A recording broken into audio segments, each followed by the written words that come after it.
તમે બધા એકદમ આમ રોમાંચક તબક્કામાં આવ્યા હશો, કારણ કે ફર્સ્ટ ડે છે અને ફર્સ્ટ ડેમાં ઘણી બધી થ્રીલ પણ હોય, ઘણી બધી કન્ફ્યુઝન, મૂંઝવણ પણ હોય.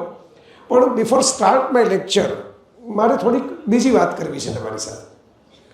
પીનાબેને થોડા વર્ષો પહેલાં, એટલે બધા જમાના જૂની તો યુનિવર્સિટી જ નથી કે થોડા વર્ષો, એટલે બહુ બધા વર્ષો પહેલાં, કપલ ઓફ યર્સ બેક હું અહીં આવેલો અને સરસ એક કાર્યક્રમ કરેલો. ત્યારે મને બહુ ઇન્ટરેસ્ટિંગ વાત એ લાગેલી, આજે આ નેકનો ગ્રેડ જોઈને મારી વાત એ સાર્થક થઈ, એ ગ્રેડ, કે તમે નામ રાખ્યું છે Silver Oak. This is something unique. You see, લોકો યુનિવર્સિટીઓ તો બહુ બનાવે છે આજકાલ, અને સહેલું પણ છે પહેલાં કરતાં યુનિવર્સિટીને કમેન્સ કરવી, પણ સારું નામ જ નથી ગોતતા. એવા વિચિત્ર નામો હોય છે, ક્યારેક તો એકદમ ટિપિકલ નામ હોય છે, બરાબર. આપણે ગામનું નામ મૂકી દે, રાજ્યનું નામ મૂકી દે, બરાબર, કોઈ એક વ્યક્તિનું નામ મૂકી દે, એક વ્યક્તિના નામની 3 યુનિવર્સિટી થઈ ગઈ હોય, એવું મેં જોયું છે. While Silver Oak is unique. Why unique? એક થોટ પ્રોસેસ છે ને. યુનિવર્સિટી મંજૂર કરતી વખતે બધા ભેગા થઈને બેઠા હશે કે ભાઈ આપણું આ નવું બેબી છે, નવું બાળક છે, એનું નામ શું રાખીએ, કશુંક એવું રાખીએ કે જે જુદું પડે બધાથી, જરા લોકોને વિચારતા કરે. What is oak? આપણે ત્યાં તો ઓક ટ્રી શું છે એ પણ ઘણા લોકોને ખબર નથી હોતી, તો why it is Silver Oak. બસ મને ત્યાંથી જ પેલું કનેક્શન બની ગયું કે આ એવા લોકોએ બનાવેલી યુનિવર્સિટી છે કે જે લોકો કશુંક નવું કરવામાં માને છે, કશુંક વ્યવસ્થિત કરવામાં માને છે, કશુંક સરસ કરવામાં માને છે. The name itself is a poetry. Silver Oak itself is a poetry. હું હમણાં લંડન હતો તો ત્યાં ઓક ટ્રીનો એક એમનો રોયલ બોટાનિકલ ગાર્ડન છે, ત્યાં ઓક ટ્રીનું આખું એક ફેસ્ટિવલ હતો. હું જે જોયો એનો વિડીયો મારે મૂકવાનો બાકી છે, હું મૂકીશ ત્યારે તમને લોકોને યાદ કરીશ. સિલ્વર ઓકને ટેગ જ કરી દઈશ એની અંદર જ્યારે વિડીયો મૂકીશ ત્યારે. કારણ કે ઓક ટ્રી જોવા માટે એને ત્યાં આર્ટિસ્ટ આવે, ત્યાં સ્ક્રીન મૂક્યો હતો. એક આર્ટિસ્ટે આખું સ્ક્રીનની અંદર પોતાનું આર્ટવર્ક કરેલું, ત્યાં મ્યુઝિક વગાડે. It's a kind of a festivity. તો આ યુનિવર્સિટીમાં જ્યારે આવો ત્યારે, હું તો બીજી વાર આવ્યો અત્યારે પાછો બોલવા માટે, પણ પહેલી વારે મને એટલી જ મજા આવેલી, બીજી વારે એટલી જ મજા આવવાની છે, મને ખબર છે. તમને કેવી સજા થવાની છે હવે કલાક પછી ખબર પડશે તમને. પણ this is something unique, this is something special. અને બિલીવ મી, હું કહું આ તમારે માનવું એટલા માટે કે હું ઘણી બધી જગ્યાએ જાઉં છું. આઈ ટ્રાવેલ એક્રોસ ધ ગ્લોબ, અને ખાસ કરીને મારું કામ એવું છે કે મારે ગુજરાતભરમાં તો શિક્ષણ સંસ્થાઓમાં બોલવા જવાનું થાય છે. બધી જગ્યાએ પોતપોતાની રીતે લોકો સપના જોતા હોય, પણ બધી જગ્યાએ એ સપનાને સાક્ષાત્કાર કરવાનો રોડમેપ નથી હોતો. That what I observe. સફળતા તો બધાને જોઈએ છે, પણ સક્સેસ માટે પહેલાં આપણે એક રોડમેપ ક્રિએટ કરવો પડે, એક નકશો બનાવવો પડે. એ નકશો હશે તો આપણે એના ઉપર ચાલી શકશું.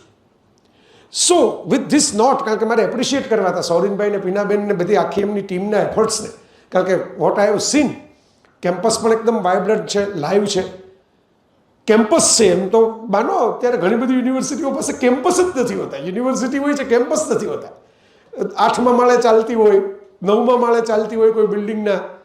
હું એવી જગ્યાએ ગયો છું જ્યાં પછી મેં હાથ જોડીને એમ કહ્યું છે કે ભાઈ તમે મને બોલાવ્યો છે, ધેટ્સ ફાઇન, પણ પાર્કિંગ લોટમાં તો પ્રવચન ન રાખો. આના ફોટા પણ પાડો તો આ ગેરકાનૂની લાગે. આમાં ફાયર સેફ્ટીનું શું થાય? આમાં માણસને કંઈક મુશ્કેલી પડે તો શું થાય? પાણી ભરાઈ જાય તો શું થાય? કારણ કે યુનિવર્સિટી બનાવી છે પણ ઓડિટોરિયમ નથી બનાવ્યું, પાર્કિંગ લોટમાં પ્રવચનો. અને મારે ત્યાં કહેવું પડે, ઇવન તો તે એ મારા હોસ્ટ કહેવાય, છતાંય મારે એવું કહેવું પડે કે ભાઈ ધીસ ઇઝ ઇલિગલ. આમાંથી આપણે, મને તો તમે આ ઇલિગલ કામમાં ન નાખો તમારે કરવું હોય તો. So I congratulate Silver Oak for this achievements. બહુ જ ટૂંકા ગાળામાં બહુ સરસ એચિવમેન્ટ પ્રાપ્ત કરી, અને એટલે મને પણ બોલવાની થોડી હોશ વધારે ચડે. હું તમને કંઈક 2-4 પ્રોમિસીસ કરું ને તો આ લોકોને ભરોસે કરી શકું કે આવું થશે. Shaping up the future is a best thing. સાહેબે જે ઘણી બધી ઇન્ટરેસ્ટિંગ વાતો કરીને, બહુ જ, એ is also very good speaker. એ વાતો મારી ભાષામાં આટલી જ રીતે કહેતો હોઉં છું. તમને જો બહુ ટૂંકમાં સમજાવી દઉં આખી વાત. બધાને જલસા કરવા છે આજે. કોઈ એવું વ્યક્તિ જ નથી જેને મોજ ન કરવી હોય. Everyone wants to. બધાને હવે કોવિડ પછી તો એવું થઈ ગયું છે કે આપણે ક્યારે આપણે જતા રહીએ કંઈ નક્કી તો છે નહીં. એના કરતાં ફરવું હોય એટલું ફરી લ્યો, ખાવું હોય ખાઈ લ્યો, બરાબર, નાચવું હોય નાચી લ્યો, બરાબર. અને એ વાત સાચી છે, કારણ કે ખબર નહીં એ પલકી ઓર બાત કરે તે કલકી. નેક્સ્ટ મોમેન્ટ શું થવાનું છે વી ડોન્ટ નો. અને આપણે નેક્સ્ટ લાઈફના પ્લાન કરીને બેસીએ છીએ. તો બધાને જલસા કરવા છે. હવે એક જ પ્રોબ્લેમ છે જલસા સાથે આ જગતમાં. જલસા ઇઝ નોટ ફ્રી. જેટલી મજાઓ કરવી છે બધી મજાઓ પ્રાઇસ ટેગ સાથે આવે છે. મને એવું બતાવો કે કઈ એવી મજા છે કે જેની પ્રાઇસ ટેગ નથી. તમે એમ કહેશો કે ના ના, અરે મારે તો ફલાણા કઝિન છે ને એ મને બધું કરી દે, તમારું બુકિંગ કરીને મને આઇલેન્ડ ઉપર પાર્ટી કરવા મોકલે. એ જમને જ્યારે ફ્રી કોઈ આપતું હોય ને ત્યારે સમજી જ લેવું કે એનો ભાવ તો ડબલ દેશે. આ સમજી જ લેવું, એ તમને આઇલેન્ડ ઉપર એટલા માટે પાર્ટી કરવા મોકલશે કે ભવિષ્યમાં તમે એની માની લો કે મેરેજ થતા હોય તો પીરસવા માટે જાઓ. આવું થતું જ હોય છે. જો શાહરૂખ ખાનને કે આમિર ખાનને કે અમિતાભ બચ્ચનને અંબાણી ફેમિલી તરફથી મોંઘી મોંઘી ગાડીઓ ગિફ્ટ આપવામાં આવે છે અને પછી એમના મેરેજ થાય ત્યારે એ લોકો નાચવા પણ જાય છે. હમણાં આપણે જોયું ને, તાજું છે કંઈ જેવું તો છે નહીં. સો આપણે એમ માનીએ કે ઓ શાહરૂખ ખાનને તો BMW આપી, પણ શાહરૂખ ખાન નાચવું પડે ત્યાં જઈને પછી. ત્યારે એમ ના ચાલે કે મારી ડેટ નથી, હું તો બિઝી છું, મારે બીજું કામ છે, મારા ફેમિલીમાં કામ છે, હાજર થઈ જવું પડે. આ બહુ ઇન્ટરેસ્ટિંગ વાત છે. એટલે નો લંચ ઇઝ ફ્રી. દુનિયામાં જલસા બધાને કરવા છે, એનો જલસા મફત નથી થતા. આટલો જ પ્રોબ્લેમ છે આ પૃથ્વી ઉપર. દરેક આનંદને તમારે પ્રાઇસ ટેગ હોય છે. તમને કોઈક સરસ શૂઝ ગમી જાય, પ્રાઇસ ટેગ. તમને કોઈ જેકેટ ગમી જાય, પ્રાઇસ ટેગ. સૈયારા મૂવી જોવા જવું છે, પ્રાઇસ ટેગ. હવે તો મૂવીની ટિકિટો બહુ મોંઘી થતી જાય છે. પોપકોર્ન તો એનાથી મોંઘી છે. એમાં હમણાં સાહેબ કહેતા હતા કે નવા ફ્રેન્ડ્સ બનાવો, તો નવા ફ્રેન્ડ્સ બનાવે તો ઇમ્પ્રેશન પાડવા માટે પાછી આપણે વધારે મોંઘી પોપકોર્નને પછી કોઈ સમોસાઈ લેવા પડે, નાચોસ લેવા પડે. તો દુનિયામાં જલસા બધાને કરવા છે. મેં તમને કહ્યું એમ, મુશ્કેલી એ છે કે જલસા કરવા જેવી કેપેસિટી બનાવવી પડે. કેપેસિટી બન્યા વગરના જલસા આપણે કરી નથી શકતા. કોઈક કરે તો આપણે બળી શકીએ, એની જલસા જોઈને આપણે જલન થાય, પણ એનાથી વધારે આપણે કરી ન શકીએ. મારો સિમ્પલ ફોર્મ્યુલા એટલી જ છે કે તમે 5 વર્ષ જલસા કરો, પાર્ટી કરો, મોજ કરો, લપસી પડો, which is very easy. Gravity will pull you. કોઈ પણ પર્વત ઉપર તમારે ઉપર ચડવામાં ગ્રેવિટીનો ફોર્સ લાગુ પડે એટલે તમને જરા હાંફ ચડે, શ્વાસ ચડે. મારી જેમ ગુરુત્વાકર્ષણ છે એનો ઘેરાવો વધારે હોય તો વધારે લાગે, એવો વિજ્ઞાનનો સાદો નિયમ છે. પદાર્થનું કદ વધારે હોય, દળ વધારે હોય, માસ વધારે હોય તો એની ઉપર ગ્રેવિટીનો પુલ પણ વધારે હોય. એટલે જાડા માણસો ચડવા જાય ત્યારે વધારે શ્વાસ ચડે. પણ નીચે પડવામાં કોઈ પ્રોબ્લેમ છે જ નહીં, ઠેકડો મારવામાં કોઈ પ્રોબ્લેમ છે જ નહીં. ઉપર ચડવામાં જ હંમેશા મુશ્કેલી છે, સ્ટેપ બાય સ્ટેપ. પડવામાં તો gravity will pull you easily, સાવ ઇઝી છે. તો આ જલસા કરવા માટે, પાર્ટી કરવા માટે 5 વર્ષ આપણે આપશું, 4 વર્ષ આપણે આપશું, તો એક પ્રોબ્લેમ એ થશે કે પછી બીજાઓ જલસા કરતા હશે ને ત્યારે આખી જિંદગી આપણે મજૂરી કરવી પડશે. કારણ કે ડે વિલ કમ. બરાબર છે, મમ્મી પપ્પા હોય, આપણને બહુ સાચવે, પ્રેમ કરે, પણ એમની પણ એજ ધીરે ધીરે થાય. મેં ત્યાં લગીના દ્રશ્યો જોયા છે કે રેડીમેડ બિઝનેસ હોય, પપ્પાએ તૈયાર રાખ્યો હોય કે ભાઈ છોકરાઓને બીજું કાંઈ ન કરે કાંઈ નહીં, આપણા કરોડોનો ધંધો સંભાળશે. હવે છોકરાને પહેલેથી ખબર પડી ગઈ હોય કે આપણે કરોડોનો ધંધો વારસામાં આવવાનો છે, એટલે બીજું કંઈ કરે જ નહીં. એકચ્યુઅલી એવું જ કરે કે બીજું કાંઈ જ ન કરે. કાંઈ જ ન કરે એટલે શું થાય કે જ્યારે સંભાળવાનો આવે એની પાસે ધંધો, ત્યારે કાં કોક બીજું સંભાળી લેતું હોય એમના ફેમિલીમાંથી કે એની ટીમમાંથી, કે એને ખબર પડી જાય કે ભાઈ આને તો કંઈ ખબર પડતી નથી, આની પાસે કોઈ એક્સપિરિયન્સ નથી, આની પાસે કોઈ વિઝન નથી. જેની વાત કરી વિઝન, કોઈ વિઝન નથી, કોઈ દૃષ્ટિ નથી.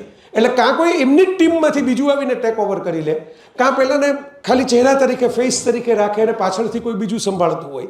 અને મેં તો ત્યાં સુધીના દ્રશ્યો જોયા છે કે સંભાળવાવાળા છે એ આપને કાઢી પણ મૂકે કે ભાઈ હવે એ તો પપ્પા હતા ત્યાં લગી તમારું હતું, હવે તમને તો કંઈ ખબર પડતી નથી, સહીઓ કરાવી લે. આપણે એવા પિક્ચરો પણ બન્યા છે આવી સ્ટોરીઓ ઉપર, અને રિયલ લાઈફ સ્ટોરી પણ છે. તો 4-5 વર્ષ પાર્ટી કરવી હોય, કરવામાં કોઈ ના નથી, અત્યારે આપણને કોઈ પૂછવાવાળું નથી, પણ પછી આખી જિંદગી મજૂરી કરવી પડશે ને બીજાઓની પાર્ટીમાં સેવા કરવી પડશે. આ પણ મોટી તકલીફ છે. કારણ કે પછી કામ તો કાંઈ પણ આવે ને. દાંડિયા રાસના આગળ પહેલાં બાઉન્સર હોય છે, ખબર હોય તો. નવરાત્રિ આવે એટલે પહેલાં આગળ પહેલાં પાસ ફાળવાવાળા બાઉન્સર બધા કાળા કપડામાં ઊભા રાખી જ દે.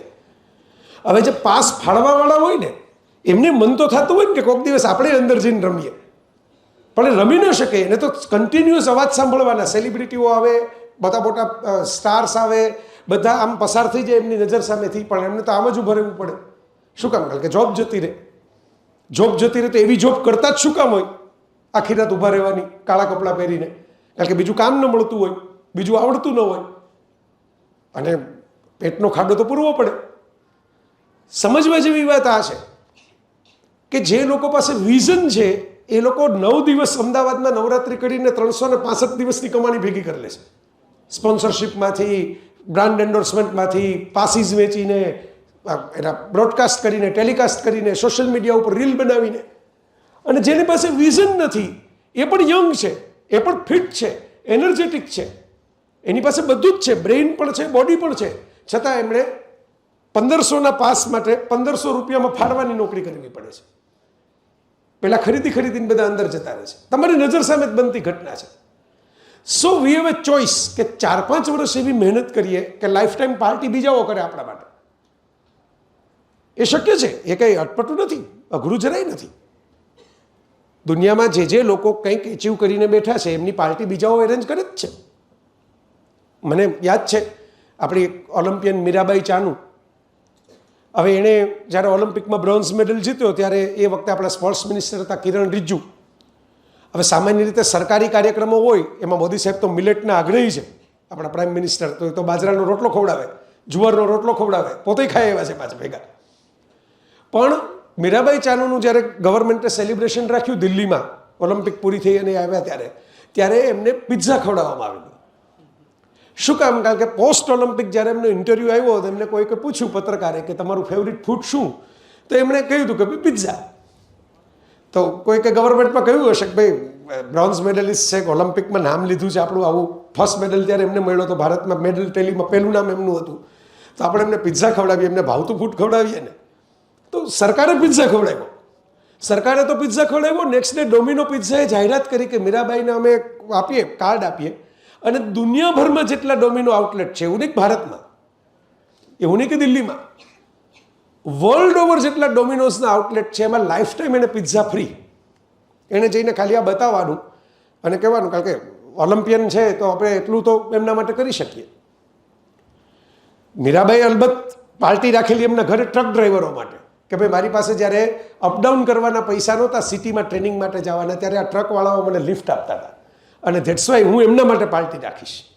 પછી એમને જ્યારે પૂછવામાં આવ્યું તમે બહુ પિઝા ખાઓ છો, કારણ કે પિઝા ન્યૂઝમાં આવી ગયા ડોમિનોને કારણે, ગવર્મેન્ટની ટ્રીટને કારણે, તો એમણે એમ કીધું કે ભાઈ મને તો મારા ડાયટિશિયને નાત પાડી છે કે વેઇટ કેટેગરીમાં આપણે નહોતું તું વિનેશ ફોગાટ સાથે. પછી ઘણા લોકોએ કીધું ખાલી વાળ કાપી નહીં ખાવો તોય થઈ જાય, 100 ગ્રામ વજનમાં તો શું વાતની મુશ્કેલી છે. પણ થયું 100 ગ્રામ માટે આપણે એક મેડલ ગુમાવી દીધો પરમેનન્ટલી. તો એણે કહ્યું કે ભાઈ મારી બોક્સિંગમાં, વેઇટ લિફ્ટિંગમાં, બધામાં કેટેગરી હોય વેઇટની, મારે વેઇટ મેન્ટેન કરવું પડે, એટલે પિઝા તો ખાલી આ પાર્ટીમાં જ ખાધો છે, બાકી 4 વર્ષ ખાધો જ નથી. એટલે બહુ ભાવે છે, 4 વર્ષ નથી ખાધો. એક અઠવાડિયું એક ધારું ખાતું હોય તો પાણીપુરી એ ભાવતી બંધ થઈ જાય. આમ કલ્પના કરો તમે, ખાલી ઇમેજિન જ કરો ને કે આપણને પાણીપુરી બહુ ભાવતી હોય તો સવારમાં બ્રેકફાસ્ટમાં પાણીપુરી, બપોરે લંચમાં પાણીપુરી, રાત્રે ડિનરમાં પાણીપુરી, પાછી સવારે બ્રેકફાસ્ટમાં પાણીપુરી. તો 4 દિવસમાં આપણે બળવો ન કરીએ તો આપણું પેટ બળવો કરે. અને કોઈ કહે પણ ખરા કે તો દહીં ખાઈને સૂઈ જાઓ, અત્યારે પાણીપુરી ન ખાતા ખાલી દહીં ખાઓ. સો માય ફ્રેન્ડ્સ, મારે જે વાત તમને કરવી છે એ મને બોલાવ્યો છે ને હું કંઈ સ્પેશિયલ છું એ ભાવથી કરવી જ નથી. હું એવા સ્પેશિયલ કપડાં એટલે જ નથી પહેરતો આવા કોઈ ફંક્શનમાં. હું કોઈ સૂટબૂટ પહેરીને જાતો જ નથી. આ તો અમે ભારતની ગરમીમાં તો આપણે તો 10 મહિના ઉનાળો હોય છે, 2 મહિનામાં ચોમાસું, શિયાળો બધું આવી જાય. 10 મહિના તો ઉનાળો હોય છે, એમાં સૂટ પહેરીને તમે જાઓ તો એસીનું ટેમ્પરેચર વધારવું પડે, એટલો કાર્બન ડાયોક્સાઇડ વધારે છોડવો પડે વાતાવરણમાં. તમે જોયું હશે, હું તો સાવ તમારી સામે નોર્મલ ટી શર્ટ પહેરીને આવી જાઉં છું. એટલા માટે આવી જાઉં છું કે મારે ફેલો ટ્રાવેલર તરીકે તમને વાત કરવી છે. હું કોઈ ગુરુ નથી, હું કોઈ એવો સ્પેશિયલ પર્સન નથી, હું કોઈ એવો બ્લેસ્ડ સોલ, કોઈ સુપરમેન નથી કે જે બીજા ગ્રહમાંથી આવીને તમારી સામે પ્રસ્તુત થતો. મને ખબર છે કે તમે જે જર્ની કરવાના છો એ કેવી છે. હું એમાંથી પાસ થયો છું. નાના ગામમાંથી રહીને ખ્યાલ ના આવતો હોય, કારણ કે હું ઘરે ભણ્યો એટલે નવું બોન્ડિંગ પણ ન હોય, ઓલ્ડ સ્કૂલ ફ્રેન્ડ્સ જેને કહેવાય એ ઓપોર્ચ્યુનિટી પણ ન હોય, આપણે એકલા જ રસ્તો કાઢવાનો હોય. અજાણ્યા તરીકે કેવી રીતે એન્ટ્રી કરવી કોઈ નવી લાઈફમાં, જીવનની અંદર કેવી રીતે સંબંધો બાંધવા, કેવી રીતે તમારી આઈડેન્ટિટી બનાવવી, તમારી ઓળખ જ ન હોય, તમે માત્ર ફેસ ઇન ધ ક્રાઉડ, આખું એક ક્રાઉડ છે એની અંદર એક ફેસ છે, તો એ ફેસ બહાર કેમ આવે, આ બધી જર્ની મેં કરેલી છે ને એટલે મને એમ થાય કે ચાલો આ શેરિંગ હું થોડુંક તમારી સાથે કરું. આ મેં જે ટી શર્ટ પહેર્યું છે તમારામાંથી ઘણા બધાના આઈકોન જાણીતો લાગશે. શું છે ખ્યાલ છે કોઈને? જે મિત્રો બહાર જોઈ રહ્યા છે, મને ખબર છે 6 જેટલો ઓડિટોરિયમ અલગ અલગ જગ્યાએ ઓક્યુપાઈડ છે, એટલે અનફોર્ચ્યુનેટલી હું એમની ક્ષમા માગી લઉં કે એમના જવાબો હું નથી અત્યારે લઈ શકતો, પણ તમારામાંથી અહીં જે સામે બેઠા છે એમાંથી કોઈને ખબર છે કે આ સિમ્બોલ શેનો છે? Yes, okay, that's good idea, કારણ કે ગુજરાત ટુરિઝમમાં પણ લાયન તો છે. અને જી તમે ઓબ્ઝર્વ કર્યું એ પણ મને ગમ્યું, પણ હજી થોડું વધારે, હજી થોડું ગ્લોબલ. ચાલો હું તમને હિન્ટ આપું. Yes, no, Gujarat is nice. તમે ગુજરાત વિશે વિચારો એ મને તો બહુ ગમે, કારણ કે હું તો મેં પહેલાં જ સાહેબને પૂછ્યું મારે ગુજરાતીમાં બોલવાનું છે કે અંગ્રેજીમાં બોલવાનું છે? મને કે ગુજરાતીમાં બોલવાનું છે. વચ્ચે એ તો ગુજરાતીમાં ખીચડી બહુ ભાવે, એટલે આપણે બધું વઘાર તો નાખી દઈએ વચ્ચે, ખીચડીમાં દૂધી નાખીએ ને ખીચડીમાં શાકભાજી બધા નાખીએ ને બધું કરીએ, મસાલા ખીચડી કરી નાખીએ, એટલે વચ્ચે અંગ્રેજીનો હિન્દીનો વઘાર આવ્યા કરે. So it's good that you are thinking on a line of Gujarat. I loved it. પણ મેં તમને એક હિન્ટ આપી કે આ સિમ્બોલ થોડો ગ્લોબલ છે. અમે હમણાં સાહેબ સાથે 5 મિનિટ નીચે બેઠા હતા ત્યારે મેં હસતા કહ્યું કે ભાઈ હવે આપણે ત્યાં ક્વિઝ નથી થતી. પહેલાં અમે જ્યારે ભણતા ત્યારે, કારણ કે ત્યારે સોશિયલ મીડિયા નહોતું, તો બાકીના સમયમાં લોકો નિબંધ, વક્તૃત્વ, ક્વિઝ એવી લોંગ ટર્મ પ્રોસેસ, કવિતાઓ લખતા, મોનો એક્ટિંગ કરતા. હવે મને આનંદ થયો કે મને તરત કહેવામાં આવ્યું કે ભાઈ અમે ઇન હાઉસ કરીએ છીએ, બાકીની દુનિયા કરતી હોય કે ન કરતી હોય તેમ સમજી લો કે આપણી ક્વિઝ છે. પણ આમાં અનફોર્ચ્યુનેટલી કેબીસી નથી ચાલતું, નહીં તો હું ચેક બેક લખીને તમને આપત. ચેક લખવામાં ક્યાં વાંધો છે? ચેક ડિપોઝિટ કરવામાં જ પ્રોબ્લેમ હોય છે. બધા લખી દેવામાં તો આ દુનિયામાં ઘણા લોકો એવા પડ્યા છે કે લખીને આપી દે, પછી જમા કરાવવા જાવ ત્યારે ખબર પડે કે આ તો ચાલુ જ નથી થવાનું, આ ડિપોઝિટ જ નહીં થાય. ઓકે, આપણે ઘણી બધી બીજી વાતો કરવી છે, એટલે આપણે આમાંથી જરા આગળ વધીએ. આ સિમ્બોલ છે ગ્રિફિન્ડોરનો. What is ગ્રિફિન્ડોર? જો આ હું એટલા માટે તમને કહું છું, હું તમને કંઈ ઇમ્પ્રેસ કરવા માટે, બીવડાવવા માટે નથી કહેતો. હું એટલા માટે કહું છું કે હવે તમે જેમાં સ્ટેપ કરી રહ્યા છો, જે દુનિયામાં, એમાં તમારી પાસે આખી દુનિયાનું નોલેજ જોઈશે, ખાલી એક બાબતનું નહીં જોઈએ. આ તો સાવ બેઝિક વાત છે. ગ્રિફિન્ડોર ઇઝ એક 4 યુનિવર્સિટીઓમાં તમે જેમ આવો તો એક હોગવર્ટ્સ નામની મેજિક સ્કૂલ, જેની અંદર 4 ભાગ પાડવામાં આવે, બરાબર? એમાં એક ભાગ છે ગ્રિફિન્ડોર, અને એનો સ્ટુડન્ટ હતો હેરી પોટર. ઓકે, એના અલગ અલગ સિમ્બોલ છે, એમાંનો એક સિમ્બોલ આ છે. Why I am talking about Harry Potter? જો હવે હેરી પોટર બોલ્યું ને તો ઘણા બધાની આંખમાં ચમકારો થયો કે હા હેરી પોટર. કારણ કે મૂવીઝને કારણે, વાર્તા રસને કારણે. એ એવું નથી કે ગુજરાતમાં જ જાણીતું નથી, રાજસ્થાનમાં જાણીતું છે, મધ્યપ્રદેશમાં જાણીતું છે, across the globe it's a famous character. એ કેરેક્ટર હેરી પોટરનું જ્યારે શરૂઆતમાં હોગવર્ટ્સ મેજિક સ્કૂલમાં આવે છે ત્યારે ઓર્ફન છે, અનાથ છે, મમ્મી પપ્પા છે નહીં. એની સામે થ્રેટ પણ છે. એક લોર્ડ વોલ્ડેમોર્ટ નામનો એક વિઝાર્ડ, એક જાદુગર જે છે, એ એને ખતમ કરવા માગે છે, કારણ કે એને એનું જીવન એની સાથે. આ કંસ અને કૃષ્ણ જેવી જ વાર્તા છે. કંસને ભવિષ્યવાણી ખબર હતી, એટલે ખબર એને ગમે ત્યાંથી કૃષ્ણ ગોતીને કૃષ્ણને ખતમ કરવા હતા, અને પછી ઇવેન્ચ્યુઅલી ખરેખર કૃષ્ણ એને કાંઈ કરવાના નહોતા, તો એ કૃષ્ણએ જઈને એને મારવા પડ્યા. ખરેખર કૃષ્ણ તો કંઈ એવો ઈરાદો હતો જ નહીં કંસને મારીએ, પણ કંસ કૃષ્ણને જીવવા દે નહીં તો શું કરે? આવી જ સ્ટોરી છે. એટલે આપણી જન્માષ્ટમી વાળી સ્ટોરી સમજી લો. મારે તમને કંઈ હેરી પોટરની કથા નથી કેવી આખી, એ તમે વાંચજો ફ્રી ટાઈમમાં. લાઇબ્રેરીનો પણ ઉપયોગ કરજો થોડો, વાંચવાની મજા આવે એવી સ્ટોરી છે, એટલે તમને ભલામણ કરું છું. મારે તો એ કહેવું છે કે એના પ્રિન્સિપાલ ડમ્બલડોર પાસે હેરી જઈને એમ કહે છે, which is very nice character.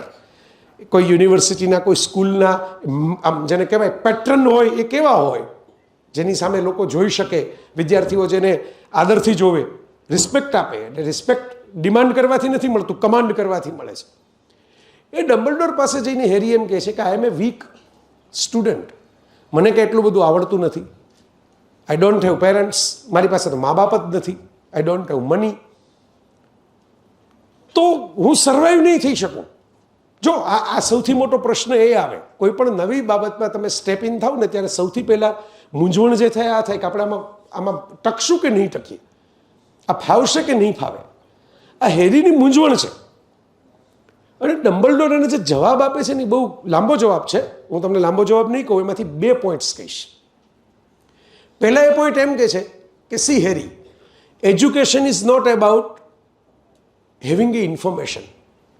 માહિતી માટે શિક્ષણ નથી હોતું આ જગતમાં. માહિતી તો આ તમારા મોબાઈલમાં પડી, જોઈએ એટલી પડી છે. હવે તો એઆઈનો જમાનો આવી ગયો, આર્ટિફિશિયલ ઇન્ટેલિજન્સ. એમાંય બધા વર્ઝન આવવા માંડ્યા. ગ્રોક 4 હમણાં જ લોન્ચ થયું છે. બરાબર, એવું બનશે કે તમે ભણીને બહાર નીકળશો ત્યાં લગીમાં તો તમારા પેપર પણ એઆઈ લખવા લાગશે. એક વિદ્યાર્થી હમણાં એવો પ્રયોગ કર્યો તો ખરો, અત્યારે પકડાઈ જાય છે, કદાચ 4 વર્ષ પછી નહીં પકડાય. તમને મજા આવશે કે હા આપણા પેપર એઆઈ લખી દે બહુ સારું. ફાઇન, પછી સર્વાઈવલ કેવી રીતે થશે? પછી એઆઈ જ કમાશે, આપણે નહીં કમાય. જો આપણી એક્ઝામ પણ એઆઈ આપી દે એવું આપણને સપના આવતા હોય તો સમજી લેવાનું કે એક્ઝામ જો એઆઈ આપવાનું હોય તો સેલરી એઆઈ જ લેશે. એઆઈ બનાવનારા લેશે વધુમાં વધુ, માણસોને નહીં મળે. અને હવેની થ્રેટ એ છે, પહેલાં તો એ હતું કે તમારે કોમ્પિટિશન એમ કહીને લોકો એમ કહેતા કે જોજો તમે આમ મમ્મી પપ્પાઓ ખીજાય. એટલે 3 ઇડિયટ્સમાં એવા સીન નતા કે જો પડોસી કે ઇસ લડકે કો દેખો, इसको किसने मार खाया, इसको देखो ये कहाँ पहुंच गया. અત્યાર સુધી આપણી કમ્પેરિઝન પાડોશના છોકરાઓ સાથે, છોકરીઓ સાથે, કોઈ મોટા ટોપર્સ હોય આપણા ગામમાં કે આપણા યુનિવર્સિટીમાં એની સાથે થતી. હવે તમે વિચાર કરો કે જે હ્યુમન બિઈંગ જ નથી, જે આર્ટિફિશિયલ ઇન્ટેલિજન્સ છે, એ આપણે કોમ્પિટિશનમાં છે. જય વસાવડા જો પોતાનો લેખ થોડો ઇનોવેટિવલી ન લખે તો એ તો એઆઈ લખી દેશે લેખ. મૂવી બનાવે છે, કેરેક્ટર આપે છે, સ્ક્રીન તમે જોતા જશો. ઢગલા રીલ્સ અત્યારે ઇન્સ્ટાગ્રામમાં ઠલવાય છે. તમને એમ લાગે કે આ રિયલ હશે, પણ એ રિયલ નથી, ફેક છે, એઆઈ જનરેટેડ છે. સામાન્ય માણસો એટલું બધું ઝીણું કંઈ જોતા નથી કે આમાં વાળ કેવા છે ને આંખ કેવી છે ને એવું બધા ટેસ્ટ છે કે ભાઈ આંખ પટપટાવે છે કે નહીં ચેક કરો, કારણ કે એઆઈ જનરેટેડ કેરેક્ટર આંખ બહુ પટપટાવે નહીં. વાળ ચેક કરો, માણસના વાળ અને એઆઈ જનરેટેડ કેરેક્ટરના વાળમાં થોડોક ફરક હોય. આ બધું તો ટેકનિકલ એક્સપર્ટ્સ માટે છે, તમારા મારા માટે નથી. આપણે 4 વર્ષે બહાર આવશું ત્યાં લગીમાં આપણી કોમ્પિટિશન સીધી એઆઈ સામે હશે. તો ડમ્બલડોર હેરીને કહે છે કે education is not about having information, education is all about having choices. માહિતી ભેગી કરવી એ શિક્ષણ નથી, એ જમાનો પૂરો થઈ ગયો. જ્યારે ગોખવું પડતું, લખવું પડતું, નોટ્સ બનાવવી પડતી. હવે તમને લેક્ચરર પણ કહી શકાય, ફેકલ્ટી પણ તમારા બેઠા છે, કહી શકે કે ભાઈ આ તમારે આ લાંબો જવાબ જોવાનો વાંચવો હોય તો મારા બ્લોગ ઉપર જઈ લેજો, પાસવર્ડ હું તમને આપું, એમાંથી ડાઉનલોડ કરી લેજો, હું લિંક આપી દઉં છું, આ વિડીયો જોઈ લેજો. It's not about information, it's about having choices and decision making, કે આ ચોઈસ મારે કરવી છે કે નથી કરવી, આ ચોઈસ સારી છે કે ખરાબ છે. ચોઈસ તો બધી મળવાની તમને જીવનની અંદર, પ્રલોભનો બધાને મળવાના. સચિન તેંડુલકર અને વિનોદ કાંબલીએ એક સાથે કરિયર શરૂ કરી. For that matter Shubman Gill અને પૃથ્વી શોએ ઓલમોસ્ટ એક જ એજમાં કરિયર શરૂ કરી ક્રિકેટની. શુભમન ગિલ અત્યારે ભારતીય ક્રિકેટ ટીમનો કેપ્ટન છે, અને એટલીસ્ટ ટીમનું જે થાય, સિરીઝનું જે થાય, ગિલે તો એનું સ્થાન પાકું કરી લીધું છે. એટલે તો રન એટલા બધા બનાવ્યા, બધાને એટલી ખબર પડી ગઈ કે આ ભાઈ કેપ્ટનશીપમાં કંઈ ડિપ્રેસ નથી થઈ જતા, આ તો સ્કોર કરી શકે છે, 200 રન, 150 રન કરે છે. તો પૃથ્વી શો વધારે ટેલેન્ટેડ હતો ઇનફેક્ટ શુભમન ગિલ કરતા. શુભમન ગિલની તો પાછળથી ખબર પડી લોકોને કે આ ભાઈ ટેલેન્ટેડ છે. પૃથ્વી શો તો જ્યારે આવ્યો ત્યારે નેક્સ્ટ સચિન ગણાતો હતો, રાઈટ. શું પ્રોબ્લેમ થયો? પ્રોબ્લેમ એ થયો કે રસ્તામાં જે નાના સ્ટેશન આવ્યા ને ત્યાં એ ગાડી રોકાતી ગઈ. લોકલ ને એક્સપ્રેસ વચ્ચે શું ફરક હોય? એક જ ડેસ્ટિનેશને 2 બસ જતી હોય, 2 ટ્રેન જતી હોય. લોકલ મોડી પહોંચે ને એક્સપ્રેસ વહેલી પહોંચે. શું કામ? એક્સપ્રેસ છે એ મેઇન સ્ટેશન જ લે. બરાબર, હું અહીંથી અમદાવાદથી રાજધાની પકડું મુંબઈ જવા માટે, તો એ વડોદરા રોકાય, સુરત રોકાય, વાપી રોકાય, મુંબઈ જાય. પણ હું લોકલ ટ્રેન પકડું વંદે ભારત કે રાજધાનીને બદલે, તો એ તો આણંદે રોકાય, નડિયાદે રોકાય, બરાબર, સુરત પછી એ બીજા વલસાડને બીજા સ્ટેશન લેતી જાય, એટલે મોડી પહોંચે. ડેસ્ટિનેશન સેમ છે, પાથ સેમ છે, વ્હીકલ પણ સેમ છે, આમ છતાં એક મોડી પહોંચે છે, એક વહેલી પહોંચે છે. વિનોદ કાંબલી કે પૃથ્વી શો સાથે બીજો કોઈ પ્રોબ્લેમ નહોતો થયો, ટેલેન્ટેડ તો હતા જ, એ લોકોએ પરફોર્મ સારું જ કર્યું હતું. સ્ટેશનો વહેલા આવવા માંડ્યા, બરાબર. કે કોઈ કેમ કીધું કે આ તો સ્વિમિંગ પુલ વાળો બંગલો, તો કે હા આવું જોઈએ છે આપણે. કોઈકે કીધું કે આ કાર, આ બરાબર છે. કોઈકે કીધું કે આવડું મોટું હોમ થિયેટર, આ બરાબર છે. કોઈકે કીધું આજે પાર્ટી, તો કે વાહ પાર્ટીમાં જઈએ. તમે ઓબ્ઝર્વ કરી શકો એ લાઈફસ્ટાઈલને, તમારી નજર સામેનું જ મોડલ છે. કાંબલી અને સચિન મારી જનરેશનનું મોડલ હતું, પૃથ્વી અને ગિલ અત્યારની જનરેશનનું મોડલ છે. You can very well observe કે મુદ્દો ટેલેન્ટ છે જ નહીં, મુદ્દો તમે ફોકસ કેટલા છો એ જ છે. સચિન ફોકસ રહ્યો તો એની કરિયર લાંબી ચાલતી ગઈ. ઇવેન્ચ્યુઅલી એક અક્ષય પહોંચી ગયો કે જે રિટાયર થવા માટે બધા એમ કે ભાઈ એ તો એ નક્કી કરે, આપણે થોડું કહેવાય. He will take A call, એને મરજી પડે ત્યારે રિટાયર થાય. એમ કંઈ સહેલું નથી. જો વિરાટ કોહલીને હજી 5 વર્ષ પહેલાં હું માનતો હતો, તમે માનતા હતા, હમણાં સચિનનો રેકોર્ડ તોડી નાખશે, એટલે બધું ઊંધું થયું. કોહલીએ તો રિટાયરમેન્ટ ડિક્લેર કરવાનું શરૂ કર્યું એક પછી એક. It's not easy to handle the pressure. સચિનમાં એ તાકાત હતી કે એણે લાંબા સમય સુધી એ પ્રેશર હેન્ડલ કર્યું with injuries and everything. Captainship પણ છોડી દીધી જરૂર લાગી ત્યાં, પણ રમવાનું ચાલુ રાખ્યું બીજા કેપ્ટનના હાથ નીચે, કે ધોની જેવો જુનિયર કેપ્ટન હોય તો આપણે રમશું. આ જે વાત છે એ વાત બહુ ઇમ્પોર્ટન્ટ છે મિત્રો, એટલે હું તમારી સાથે આ શેર કરું છું કે આ વાત તમે ધ્યાનમાં રાખજો કે ટેલેન્ટથી મહાન નથી બનાતું, ડિસિપ્લિનથી મહાન બનાય છે.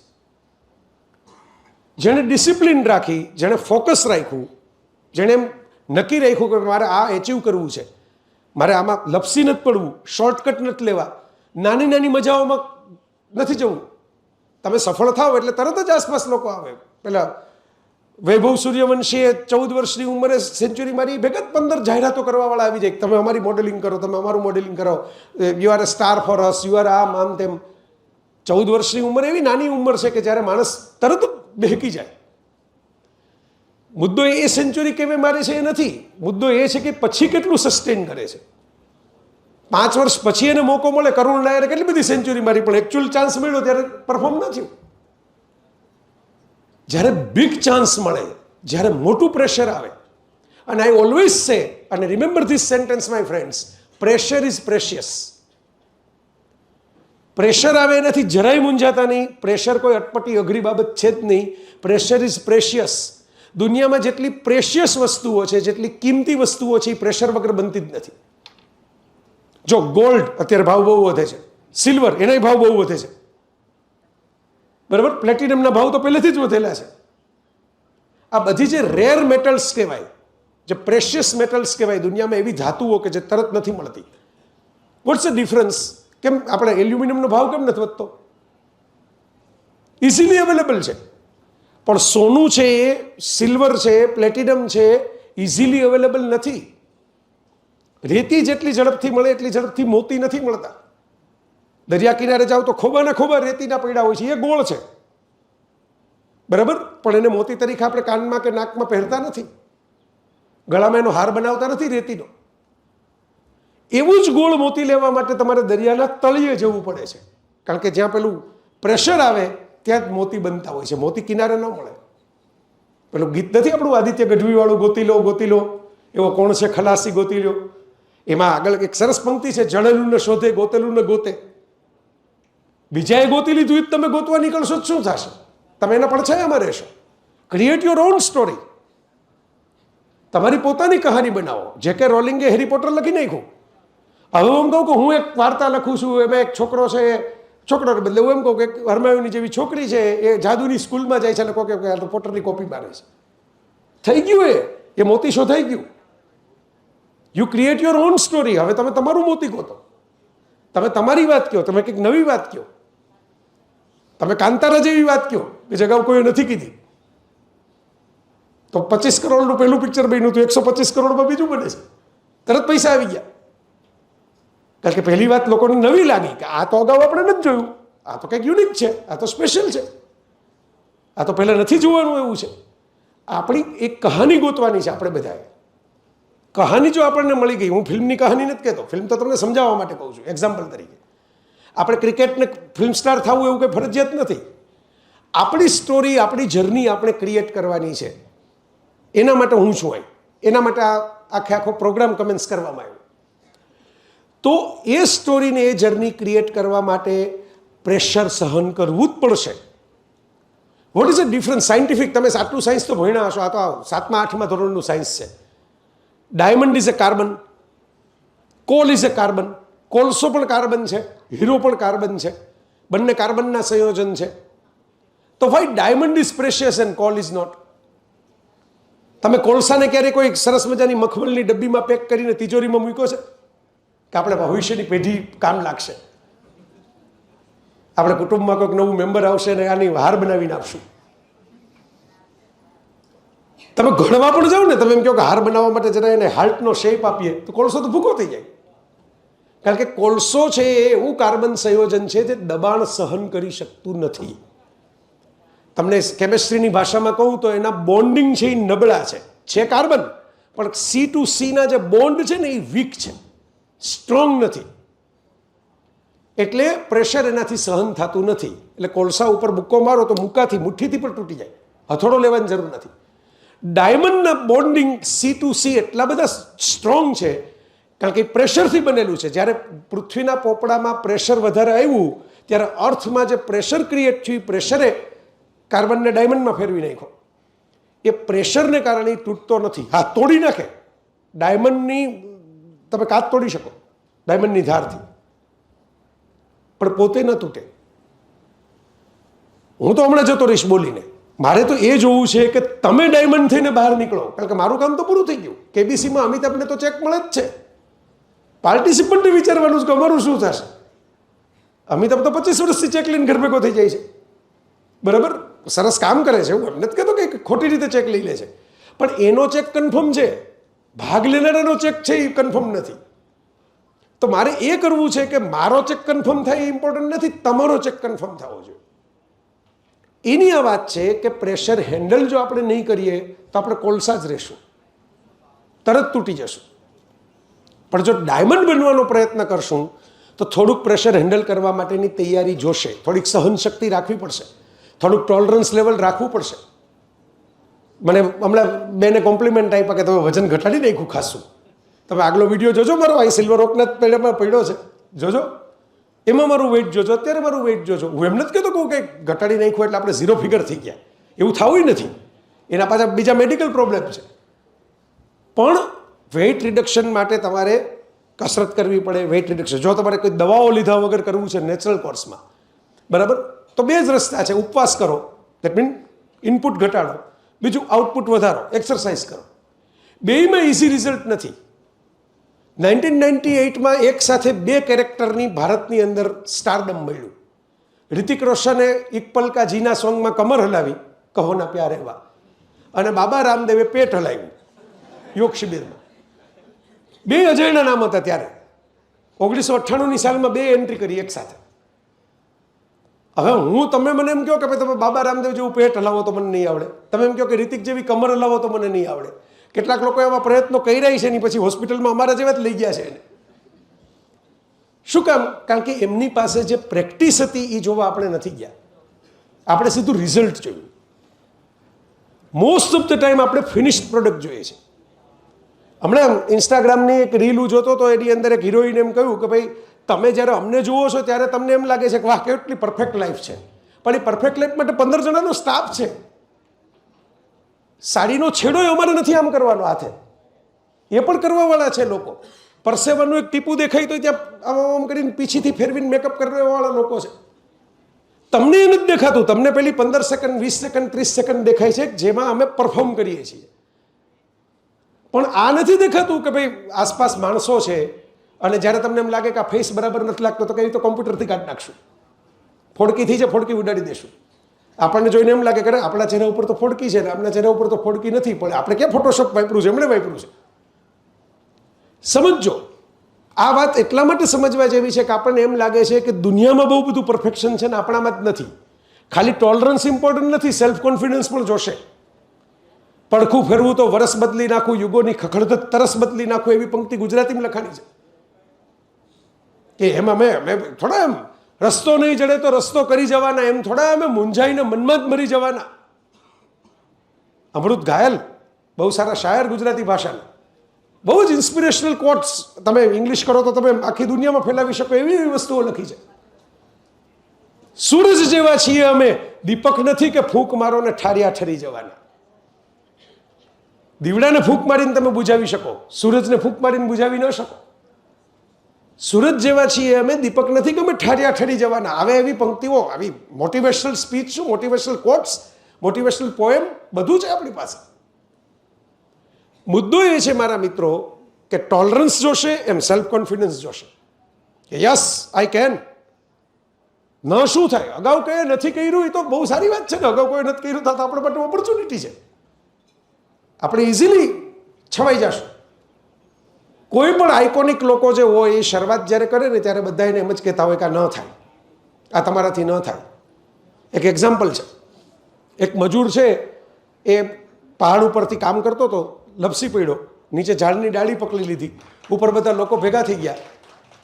સરસ સરસ, આ મને આવું બહુ ગમે કે લોકોને આમ જરાક આમ તાળીઓ પાડવાનું, કોમેન્ટ કરવાનું, સીટીઓ વગાડવાનું મન થાય. મુશ્કેલી એટલી જ થાય કે તમને આયા જ પધારો.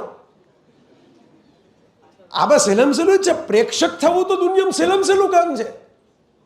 બાબા રામદેવ યોગ કરે ને આપણે બેઠા બેઠા જોયા કરીએ, નિરાતે પૂરી ખાને સૂકી ભાજી ખાતા ખાતા, એ તો સહેલામ સહેલું કામ છે.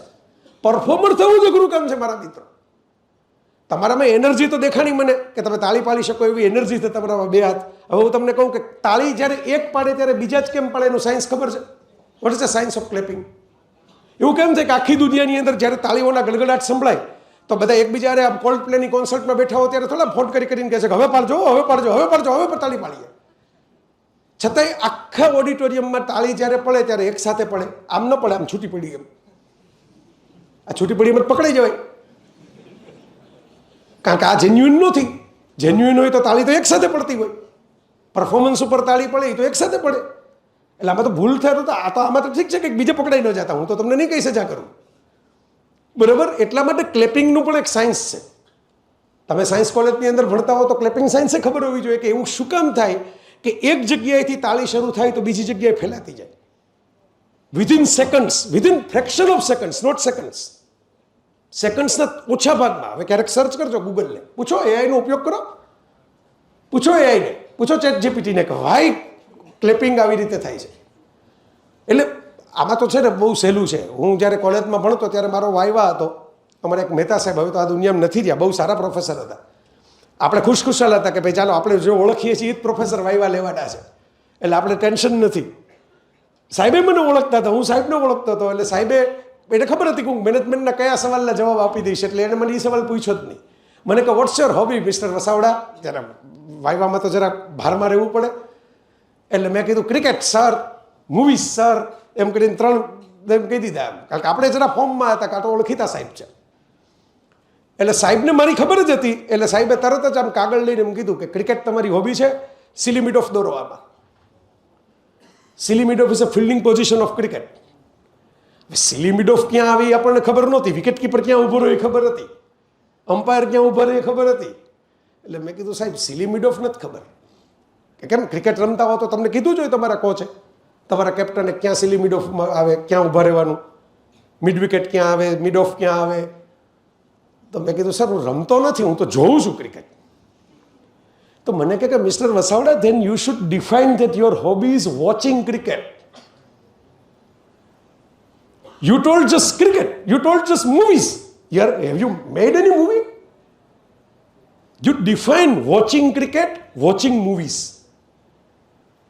હું કોઈનું બનાવેલું ફિલ્મ જોવા જાઉં, એ સુપરમેન હોય કે સૈયારા હોય, ત્યારે એના મેકર્સ કમાય છે, હું નથી કમાતો. હું તો ગુમાવું છું પૈસા મારી પાસેથી. મારા તો કિસ્સામાંથી 1000-2000 ઓછા થઈ જાય છે એક મૂવીના શો. એટલા માટે આ સમજવા જેવું છે કે ભલે તો વાંધો નથી, તમારે પ્રેક્ષક જ આજીવન બનવું હોય તો મેં તો શરૂઆતમાં જ કીધું કે સહેલામાં સહેલું કામ છે આ જગતની અંદર પ્રેક્ષક બનવું, છેલ્લી બેન્ચે બેસવું, રોકેટો છોડવા, સીટીઓ મારવી. પણ પછી લાઈફ જ્યારે છેલ્લી બેન્ચે બેસાડે ને ત્યારે બહુ અઘરું લાગે છે. પેલો રંગ દે બસંતી પિક્ચરમાં આમિર ખાનનો ડાયલોગ હતો કે કોલેજ કે गेट के इस पार हम लाइफ को नचाते हैं और कॉलेज के गेट के उस पार लाइफ हमें नचाती है. લાઈફ નચાવે તો આમિર ખાનને 4 વર્ષ ઘરે બેસવું પડે. લાલસિંહ ચડ્ઢા ફ્લોપ થયું પછી 4 વર્ષ લગી રિસર્ચ કર્યું કે હવે હું શું વાર્તા લઈને આવું કે જે લોકોને ગમે, પછી સિતારે જમીન પર આવી. બરાબર, એક બીજી વાર્તામાંથી લેવું પડ્યું છે. ચેમ્પિયન્સ નામની એક ફિલ્મ બનેલી છે ઓલરેડી, સ્પેનિશમાં અને ઇંગ્લિશમાં. એમાંથી કારણ કે હવે બીક લાગે ને કે ભાઈ 5 વર્ષ હું પાછું આવું છું, હવે તો એવી સ્ટોરી હોવી જોઈએ કે જે ટેસ્ટેડ હોય, ચાલી જ જાય, ફ્લોપ થાય જ નહીં. આ ઇનસિક્યોરિટી છે, આ બીક છે. આ બીક આમિર ખાનના આટલા સ્ટેટસ પછી ને આટલા પૈસા કમાણા પછી પણ લાગે છે કે મારે સેફ રમવું પડશે, મારે કંઈક ગોતવું પડશે. 5 વર્ષ લગી મહેનત કરીને પાછો આવીશ, નાક ન કપાઈ જાય. કારણ કે અમિતાભ બચ્ચને 5 વર્ષના બ્રેક લઈને પાછા આવ્યા હતા મૃત્યુદાતા લઈને, નાક કપાઈ ગયું. બીજી 5 ફિલ્મો ચાલી નહીં એના પછીની, પછી કેબીસી ચાલ્યું. He has reinvented himself. Look બદલાવ્યો, દાઢી વધારી, એજ મુજબના આઉટફિટ ક્રિએટ કર્યા, નવા માણસો સાથે કામ શરૂ કર્યું, નવી ટેલેન્ટ, આદિત્ય ચોપડાથી શરૂ કરીને સંજય ભણસાલીની ફિલ્મો કરી, સુજીત સરકારની ફિલ્મો કરી, અને gradually he has created he is regained his brand again rather than created. એટલે મારા મિત્રો, હું તો આઉટ ઓફ કન્સર્ન કહું છું. મેં કીધું હું તો હમણાં ભાગી જઈશ મારું કામ પૂરું કરીને. તમારે જીવવાનું છે, તમારે રહેવાનું છે, તો આપણે નક્કી કરવાનું છે કે આપણે કરવાનું શું છે જીવનમાં. એટલે હું કહેતો હતો કે ટોલરન્સની સાથે સેલ્ફ કોન્ફિડન્સ જોશે. મેં ગયા વખતે પણ વાત કરેલી, ત્યારે બેચ જુદી હતી, હવે બેચ જુદી છે, એટલે હું રિપીટ કરું એ વાત. હવે આપણે ક્વિઝનો બીજો સવાલ, માઉન્ટ એવરેસ્ટ સૌથી પહેલી વખત કોણ ચડ્યું? આ તો એકદમ ઇઝી છે, બેઝિક જીકે, સાદી ક્લાર્કની પરીક્ષા આપવાનું જીકે તૈયાર કરતા હો તો એમાં આવે. દુનિયાનું સૌથી ઊંચું શિખર છે માઉન્ટ એવરેસ્ટ, હિમાલયનું છે. અત્યારે નેપાળ બાજુ આવે. Mount Everest first ever time કોણ ચડ્યું? આપણા ગુજરાતીઓ તો ઘણી વખત જઈ આવ્યા છે, એવરેસ્ટના કેમ્પ સુધી જવાને આ પિક્ચરો બની ગયા છે, પણ ફર્સ્ટ ટાઈમ, કારણ કે ત્યારે નકશા નહોતા, ત્યારે સેટેલાઇટ ટ્રેકિંગ નહોતું, ત્યારે જીપીએસ નહોતું, ત્યારે અત્યારની જેમ મદદ કરવાવાળી કોઈ સાધનો, સુવિધા, મેડિસિન, ઓક્સિજન કશું જ નહોતું. તો ફર્સ્ટ ટાઈમ તો કોઈ એવા હશે ને જે માઉન્ટ એવરેસ્ટ ચડ્યા? Yes yes, Nepal, Sherpa Tenzing from Nepal and Edmund Hillary from New Zealand. આ એડમંડ હિલેરી પહેલા વખત ન્યુઝીલેન્ડથી એકલા આવેલા ચડવા માટે. બિગ ગોલ, એચિવમેન્ટ મોટું કરવાનું હતું, મોટો ગોલ હતો. આવ્યા, નકશો નહોતો, કારણ કે પહેલાં કોઈ ગયું જ નહોતું નકશો બનાવે, ખબર નહોતી કે ત્યાં કેવું ઓક્સિજન હશે, કયું લેવલ હશે, રસ્તો ક્યાંથી ક્યાં જતો હશે. અડધેથી પાછા ફરી ગયા. It was a failure. પણ લોકોના છે ને ફેલ્યોરના બાયોડેટા નથી બનતા, સક્સેસના જ બને છે. બાકી ફેલ્યોર તો મુકેશભાઈ અંબાણીએ જોયું હોય, બરાબર. બહુ બધો ફિલ્મ સ્ટારો, ક્રિકેટરોની જાહેરમાં દેખાય, પણ બિઝનેસમેનોની ન દેખાય. ફેલ્યોર તો પોલિટિશિયનો જોવે જ છે. આજે જે સક્સેસફુલ હોય ક્યારેક હારેલા હોય, ક્યારેક ફેંકાઈ ગયેલા હોય. અત્યારે મહારાષ્ટ્રમાં દેવેન્દ્ર ફડણવીસ સીએમ છે, પણ એક સમયે દેવેન્દ્ર ફડણવીસ મહારાષ્ટ્રની અંદર ફેંકાઈ ગયા હતા, નાયબ સીએમ તરીકે કામ કરતા હતા બીજાના હાથ નીચે. તો આવું થયા કરતું હોય. It's very common in life. વાત એ હતી કે એડમંડ હિલેરી જ્યારે આવ્યા અને એડમંડ હિલેરી નીચે ઉતર્યા, ત્યારે હિલેરીએ પોતાની ડાયરીમાં પોતાની જાતને સંબોધીને એક નોટ લખી. Notes to myself, not others. કે dear Everest, I will come back because today I am defeated. આજે અમે હારી ગયા, આજે આપણું ચાલ્યું નહીં. દેટ ડઝન્ટ મીન કે આજે હારી ગયા એટલે આખી જિંદગી હારતા રહીશું. હું મારા પ્રવચનમાં કહેતો હોઉં છું કે જિંદગીમાં હાર જેવી કોઈ ચીજ જ નથી. કાં જીત છે, કાં શીખ છે, કાં જીતશો, કાં કાંઈક નવું શીખશો. Defeat is not a wrong thing. Sports રમવા જાઓ તો ડિફીટ આવે, કોઈ પણ વસ્તુમાં ડિફીટ આવે. પહેલો નવો ઢોસોય તમે બનાવવા શીખો ને, મમ્મીઓને પૂછજો તો કંઈ સીધો આમ તવા ઉપર ઢોસો એક ધારો આમ કંઈ ઉતરે નહીં. પહેલો ઢોસો તો થોડોક ચોટી જાય, પછી ધીમે ધીમે ત્રીજા ચોથા ઢોસે કામ સરખું થાય. પહેલી વખત સાયકલ ઉપર ચડો, સાયકલ ડગમગું થાય. એનીથિંગ ફર્સ્ટ ટાઈમમાં થોડીક ડિફીટ તો આવે. ડિફીટની હેબિટ ન બનવી જોઈએ બસ. તો હિલેરીએ લખ્યું કે dear Everest, I will come back because you are the tallest mountain on the planet earth but you cannot grow an inch further. તું દુનિયાનો ઊંચામાં ઊંચો પર્વત છો, પણ તું એક ઇંચ પણ હવે તારી ઊંચાઈ વધશે નહીં, કારણ કે you are a stone can not grow. વૃક્ષ હોય તો હજી થોડીક વધે ઊંચાઈ, પણ પથ્થરની ન વધે. પથ્થરમાં કંઈ વિકાસ ન થાય. I am the man, I am the human kind and I can grow. હું માણસ છું, માણસનો વિકાસ શક્ય છે. ભલે મારી ઊંચાઈ તારા જેટલી નથી. માણસની ઊંચાઈ કેટલી હોય? 5 ફૂટ હોય, 5.5 ફૂટ હોય, 6 ફૂટ હોય, 6.5 ફૂટ હોય. એવરેસ્ટ જેવડી તો ન જ હોય, બટ આઈ કેન ગ્રો. એક ગ્રોથ એમણે કર્યો એટલે તમારે નામ લેવું પડ્યું શેરપા તેન્ઝિંગ. એક ગ્રોથ હતો કે મારા એકલાથી આ કામ નથી થતું, લેટ્સ જોઈન ધ હેન્ડ્સ. એક લોકલાઇટ સાથે કામ કરીએ, જેને અહીંના પહાડોની ખબર હોય. શેરપા ફ્રોમ નેપાળ, આપણી ભાષામાં ગુરખા આપણે જેને કહીએ છીએ. તેન્ઝિંગને ભેગા લીધા, રેકોર્ડ શેર કર્યો, પણ શેર કર્યો તો બન્યો ને, નહીં તો બનત જ નહીં. તો હિલેરીની વાત હું અત્યારે કરત જ નહીં. સો માય ફ્રેન્ડ્સ, આ બહુ ઇમ્પોર્ટન્ટ છે કે આપણે એવો કોન્ફિડન્સ રાખીએ કે I will come back. Bruce લી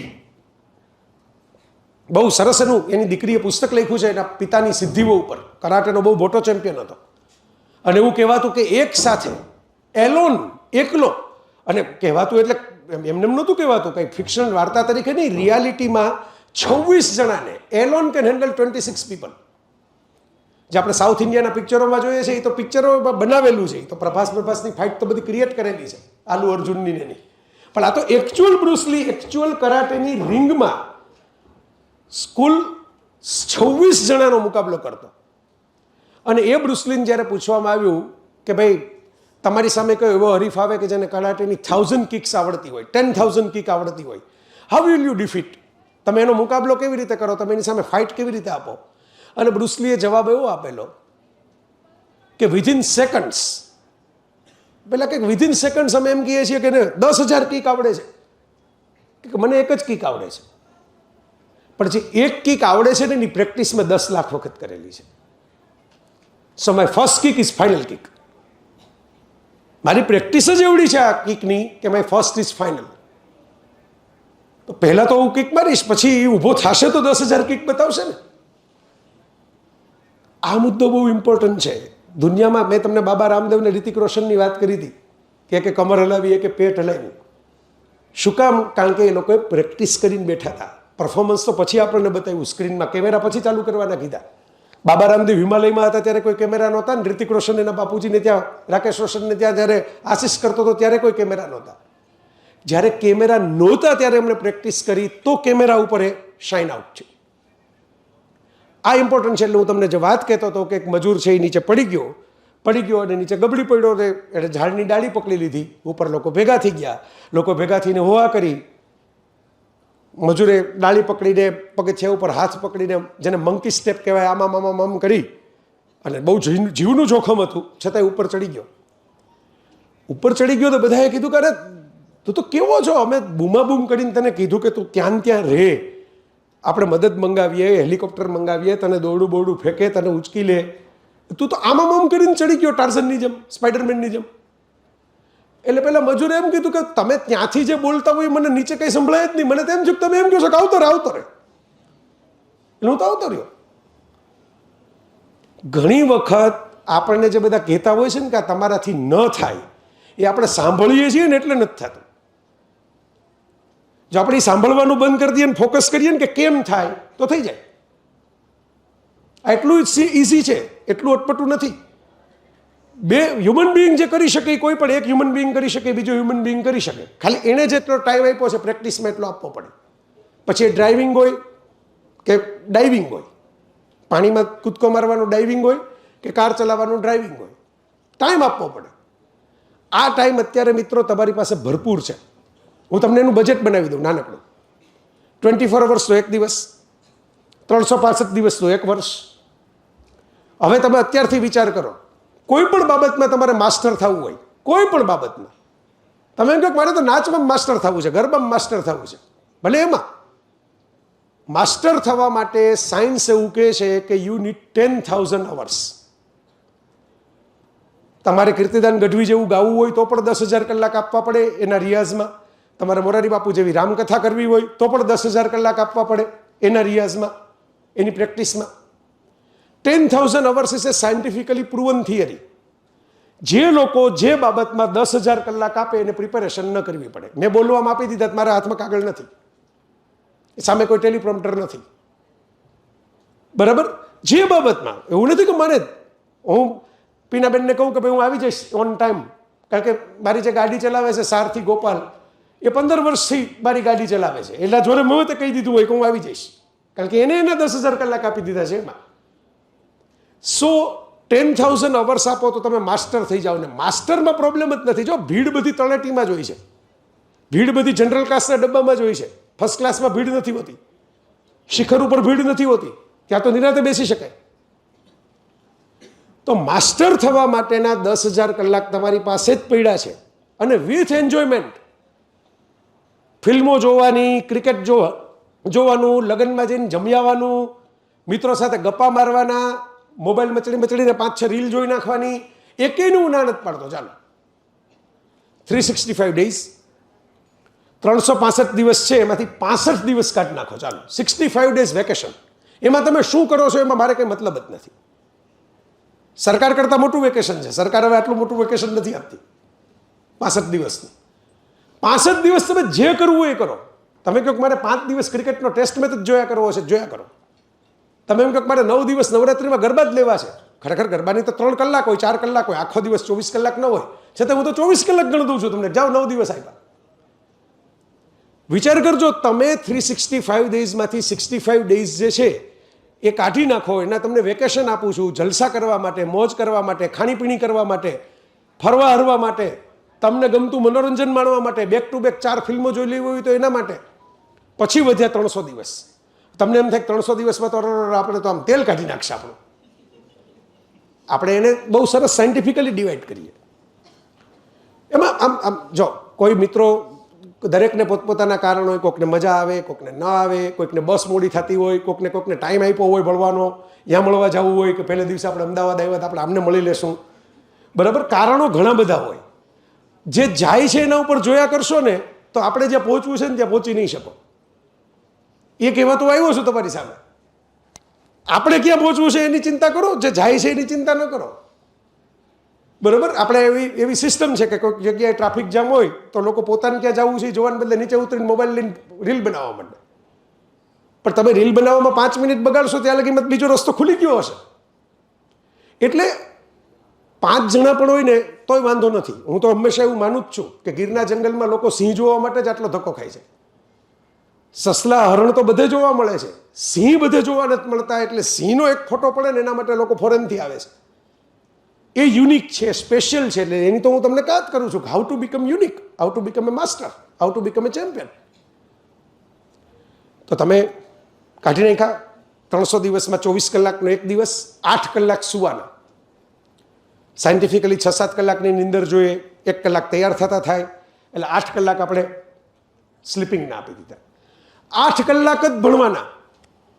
જે તમે કોલેજે આવો, ભણો, બેસો, લેક્ચર એટેન્ડ કરો, હોમવર્ક કરો, એસાઇનમેન્ટ ક્રિએટ કરો, લાઇબ્રેરીમાં જાઓ, નવી ઇન્ફોર્મેશન ગેધર કરો, 5 જણાને પૂછો. 8 કલાક. જો 300 દિવસ 16 કલાક બાદ ભણવાના 8, સુવાના 8. હવે જે 8 વધે એ 8નું જ મેનેજમેન્ટ આપણે કરવાનું છે. હવે 8 જે એક્સ્ટ્રા કલાક છે એમાં માની લો કે તમારે ભણવાની કોઈ એક્સ્ટ્રા કામ કરવાનું છે, વધારાનું કંઈક દાખલો ગણવાનો છે, 1 કલાક એનો. 1 કલાક મિત્રો સાથે ગપ્પા મારવા છે, કંઈ નહીં, હેંગઆઉટ. અમસ્તું આજે શું કર્યું, શું આમ થયું, આને આમ કીધું, આને તેમ કીધું, એવી બધી વાતો કરવી છે, ગોસિપિંગ. ચાલો 1 કલાક એનો. બરાબર, રોજનો 1 કલાક આપું છું. કંઈક નાનો નથી કહેવાય, રોજનો 1 કલાક. 300 દિવસ તમને ટાઈમ મળે છે મિત્રો સાથે વાત કરવાનો. હા, તમને એવી છૂટ, કોકની માંદા પડી જાવ ને તમે એમ છો કે આ તો એનો કલાક ગયો તો વાંધો નહીં, બીજે દિવસે 2 કલાક કરજો. આગલા દિવસે 1 કલાક ઉધાર લઈ લેવાની છૂટ, મેનેજમેન્ટ જાતે કરવાનું.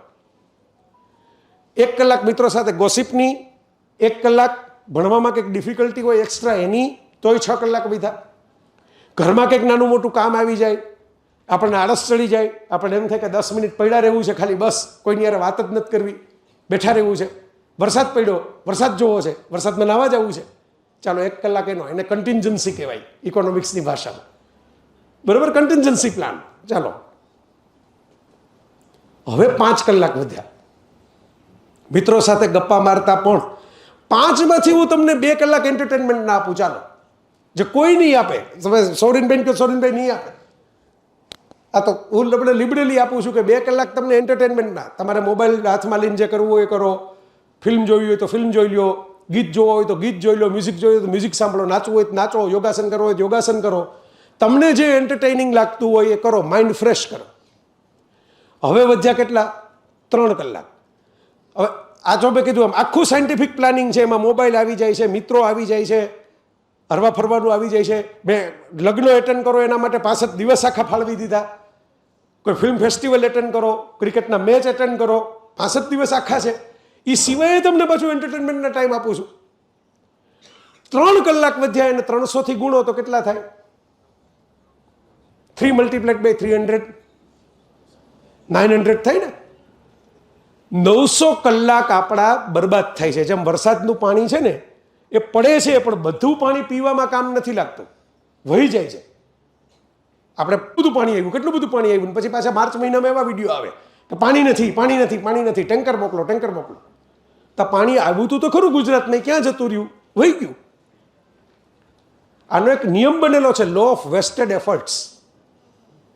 કુદરતમાં 70% પ્રયત્નો વેસ્ટ જાય છે. બધા ઈંડામાંથી બચ્ચા પેદા નથી થતા, બધા શિકાર કરવા માટે નીકળેલા પ્રાણીઓને શિકાર નથી મળતો, બધા પશુ પંખીઓ જે છે એ તણખલા ગોતવા નીકળે તેને તણખલા નથી મળતા માળા બનાવવા માટે, બધી કીડીઓને કાયમ માટે ખાંડના દાણા નથી મળતા, બધા મચ્છરને લોહીના ચટકા ભરવા નથી મળતા, બધા કરોળિયાના ઝાડા નથી બનતા. Law of wasted efforts is universal nature's law. તમારા 70-60% પ્રયત્નો ફેલ જાય ને ત્યારે 30-35% પ્રયત્નો હિટ જાય. પણ એ હિટ એવા જાય કે જેને કારણે તમારી જિંદગી ચાલી જાય, એને કારણે તમારું ઘર બની જાય. તો આ વેસ્ટેડ એફર્ટ્સની હું વાત કરું છું કે 900 કલાક આપણા જે વેસ્ટ જાય છે ને એને જ બચાવવાના છે. પણ તમે મેનેજમેન્ટ તમારી રીતે કરો. તમે એમ કહો કે ભાઈ હું રોજના 2-2 કલાક 3-3 કલાક નહીં કરું, પણ હું શનિ રવિમાં એક સાથે 9-9 કલાક કરીશ. અપ ટુ યુ, તમે કરો. વર્ષે 900 કલાક તમને ગમતા હોય, તમને ફાવતા હોય, તમે જેમાં કરિયર પરસ્યુ કરતા હો, તમે જે અહીં લખ્યું છે ને કે step in with dreams and step out with success, તમને જેના સપના આવતા હોય કે 10 વર્ષ પછી મને કેવી રીતે લોકો જોવે, મારી કંકોત્રી છપાય તેમાં શું લખેલું હોય, આપણું પ્રી વેડિંગ શૂટ થાય એની અંદર લોકો કયા એંગલથી જોવે. ધારો કે અનંત અંબાણી છે, એમને તો બધું પહેલેથી જ મળી ગયું છે, એમને તો કંઈક મેળવવાનું તો છે નહીં, તો દાદાએ જ આપી દીધું છે, પપ્પા સુધી જવું નથી પડતું. ધીરુભાઈ અંબાણીએ જેટલા બધા પૈસા ભેગા કરેલા, એવડી મોટી કંપની બનાવેલી, છતાં અનંત અંબાણીને એમ થયું કે હું શું કરું મારી લાઈફમાં. બીમારી હોવા છતાં, મુશ્કેલી હોવા છતાં એમણે વંતારાનો પ્રોજેક્ટ કર્યો કે ભાઈ મારે કંઈક કરવું છે. આ તો પપ્પા છે, આ તો દાદા છે, આ તો ભાઈ છે, આ તો બેન છે, એ જે કરે એ મારે મારું કરવું છે. તો જુઓ, લોકોએ એમની ઓળખ સ્વીકારી લીધી, બધાએ ઉલટાનો પ્રેમ કર્યો, સહાનુભૂતિ આપી કે ભાઈ એક માણસ છે એ પૈસાનો દુરુપયોગ કરવાને બદલે, મોંઘી ગાડી લઈને બીજાને કચડી નાખવાને બદલે બીજા પ્રાણીઓની હોસ્પિટલ બનાવે છે. Good thing. આટલા પૈસા હોય તો માણસો એ કરે કે ભાઈ મોંઘામાં મોંઘી કાર લે ને પછી બેકાબુ ડ્રાઇવિંગ કરે ને બેકાબુ ડ્રાઇવિંગ કરીને 2-5 જણાને ઉડાડી દે. પૈસા હોય તો માણસો આવું કરે છે, ને પૈસા હોય તો માણસો ઘાયલ હાથીઓની, ઘાયલ હરણોની સારવારી કરાવે છે. એ આપણે જોયું. મેં તમને પહેલાં જ કીધું, education is all about choices. Harry પોટરની વાતમાં. સો માય ફ્રેન્ડ્સ, આપણે 900 કલાક જો પ્રોપર ડિરેક્શનમાં આપશું. આપણે નાના હતા ત્યારે ભણવામાં આવતું કે મેગ્નિફાઈંગ ગ્લાસ લ્યો તો નીચે કાગળ મૂકો કે ઘાસ મૂકો તો એ બળી જાય, કારણ કે સૂર્યના કિરણો કોન્સન્ટ્રેટ થઈ જાય, એકત્ર થઈ જાય. સમજો, આ સૂર્યના કિરણો તો રોજ વાળ ઉપર પડે છે, કાં બળી નથી જતા? હાથમાં લીધેલા કાગળ ઉપર પડે છે, કાં બળી નથી જતો? કારણ કે સ્કેટર્ડ છે, વેરવિખેર છે. એક જગ્યાએ ફોકસ થશે તો આગ લગાડી દેશે. તમારા 900 કલાક પહેલાં 4 વર્ષ તમે ભણો ત્યારે તમે 900 આપશો, કારણ કે મેં 8 કલાક ભણવાના એમાં બાદ કર્યા છે. તો તમારા 900 કલાકથી તમારો બેઝ બની ગયો હશે એટલીસ્ટ 3,000 થી 4,000 કલાકનો. તમે જે વિષયમાં માસ્ટર થવા માગતા હશો, જેમાં આઈડેન્ટિટી બનાવવા માગતા હશો, તમારે ઓસ્માન મીર થઈને ગાવું હોય તોય ભલે. હું તો એકેય ક્ષેત્રની નાત નથી પાડતું, એકેય ફિલ્ડમાં નાત નથી. સુનિલ છેત્રી થઈને ફૂટબોલ રમવું હોય તોય ભલે. પણ તમારી આઈડેન્ટિટી ક્રિએટ થઈ ગઈ હશે. સમજો, પછીના જે કલાકો છે એમાં તમારી પાસે થોડાક વધારે કલાક હશે, કારણ કે ભણવાનું 8 કલાકનું પ્રેશર ગયું. ધીરે ધીરે જોબ ચાલુ કરશો કોઈ જગ્યાએ, કે કામ કંઈક શીખવા માટે જશો, એ કલાકો ઉમેરાશે. પણ હવે એ કલાકો તમે આની સાથે સિંક કરજો, મારી જેમ મેં કરેલું. કે મારે લખવામાં અને બોલવામાં રસ પડતો હતો, તો મેં મારું કામ જ એવું ગયું હતું કે મારા 8 કલાક છે એમાં જ જાય. એટલે રોજના 2 કલાકને બદલે મારી ડિપોઝિટ વધીને રોજના 8 કલાકની થઈ ગઈ. મારું તો રોજની પ્રેક્ટિસ ચાલુ જ થઈ ગઈ. સો માય ફ્રેન્ડ્સ, ઇવેન્ચ્યુઅલી ખરેખર કંકોત્રી છપાવવાની ઉંમર થઈ જશે. હવે કોઈને કંઈ 18 વર્ષમાં છપાવી નથી દેવી, બધાને વેઇટ કરવી છે. 25 વર્ષ લગી રાખો. તો આપણે જ્યારે કોલેજમાં આવીએ છીએ ને ત્યારે 17-18 વર્ષના હોઈએ છીએ. 25-26 વર્ષના આ સ્ટેપ આઉટ વિથ સક્સેસ એટલે સિલ્વર રોકના દરવાજામાંથી બહાર નીકળવું એમ નહીં. જ્યારે એકચ્યુઅલ દુનિયા તમને ઓળખતી થાય એ ઉંમરે પહોંચો, ત્યારે તમારી પાસે તમને ગમતા સબ્જેક્ટમાં, તમને ગમતા ફિલ્ડમાં, તમને ગમતી કરિયરમાં બીજા કરતાં 8-9 હજાર કલાક વધારે એક્સપિરિયન્સ અને માસ્ટરી હશે. પછી તબલા વગાડતા હશો તો તમારા જેવા તબલા કોઈ નહીં વગાડે, વાંસળી વગાડતા હશો તો વાંસળી કોઈ નહીં વગાડે. કોઈ પણ ફિલ્ડમાં પેઇન્ટિંગ કરો, વોટ એવર, એન્જિનિયરિંગ કરો. આપણે હમણાં જ પ્લેન ક્રેશની જે દુઃખદ ઘટના થઈ એમાં શું જોયું કે નાનામાં નાનો પાર્ટ પણ ઇમ્પોર્ટન્ટ ભાગ ભજવે છે. એવું નથી હોતું કે ગમે એવું મોટી કંપની હોય ને ગમે એવો મોટો તમે પ્લેન બનાવ્યું હોય પણ એક નાનો પાર્ટ સરખો કામ ન કરે, એક સ્વિચ સરખી કામ ન કરે, અથવા તો જેને જોવાની હોય એને સરખું જોયું નહીં, કાંઈ પણ થયું, આપણે જાણતા નથી શું થયું, પણ એટલી તો ખબર પડી ને કે એક પાર્ટ, એક સ્વિચ આડી અવળી થાય તો આવડું મોટો ઘટાટોપવાળું, આવડું મોટું ડ્રીમલાઇનર કક્ષાનું દુનિયામાં ક્યારેય ન પડેલું પ્લેન પણ નીચે પડી જાય. તો લાઈફમાં પણ આવું જ છે મિત્રો. ડ્રીમલાઇનર બહુ મોટું હશે, આપણું બહુ જોરદાર હશે, પહેલેથી તૈયાર થયેલું હશે, પણ એક પાર્ટ સરખો કામ નહીં કરે, એક સ્વિચ જો ડાઉન થશે, એક બાબતનું ઓબ્ઝર્વેશન ટૂંકું પડશે તો ક્યારેક એ ક્રેશ થઈ જશે. આપણે નુકસાન થશે અને આપણે જ્યાં ક્રેશ થશું એને નુકસાન થશે. ક્રેશનો તો એવો નિયમ છે, તમે ગાડી સરખી રીતે ન ચલાવો તો તમે પણ ભટકાવો, તમારે હાડકા ભાંગે, તમે જેની સાથે ભટકાવો એને હાડકા ભાંગે. એટલે મારા મિત્રો, આવું તમને જે સાદી ફોર્મ્યુલામાં જે વાત કરું છું, આપણી તો છેલ્લી હવે 20-25 મિનિટની વાત છે, તમને હમણાં ફ્રી કરી દઈશું ઇન ટાઈમ, મને જે ટાઈમ આપવામાં આવ્યો છે. પણ મારે તમને કંઈક આપીને જવું છે. ભાર વિનાનું ભણતર એવું બધા કહે છે ને, એટલે આપણે દફતરનો ભાર નથી વધારવો, વિચારોમાં કંઈક વાવેતર કરવું છે.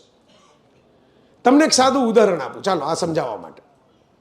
સુરેશ વાડકર નામના એક સિંગર હતા આપણે ત્યાં, હજી છે, જીવે છે, સારું ગાય છે, હજી એ સારું ગાય છે, પણ ક્લાસિકલ ટાઈપના ગીતો વધારે ગાય, એટલે એટલા બધા અત્યારે ઇન્સ્ટાગ્રામ જનરેશનમાં પોપ્યુલર ન હોય.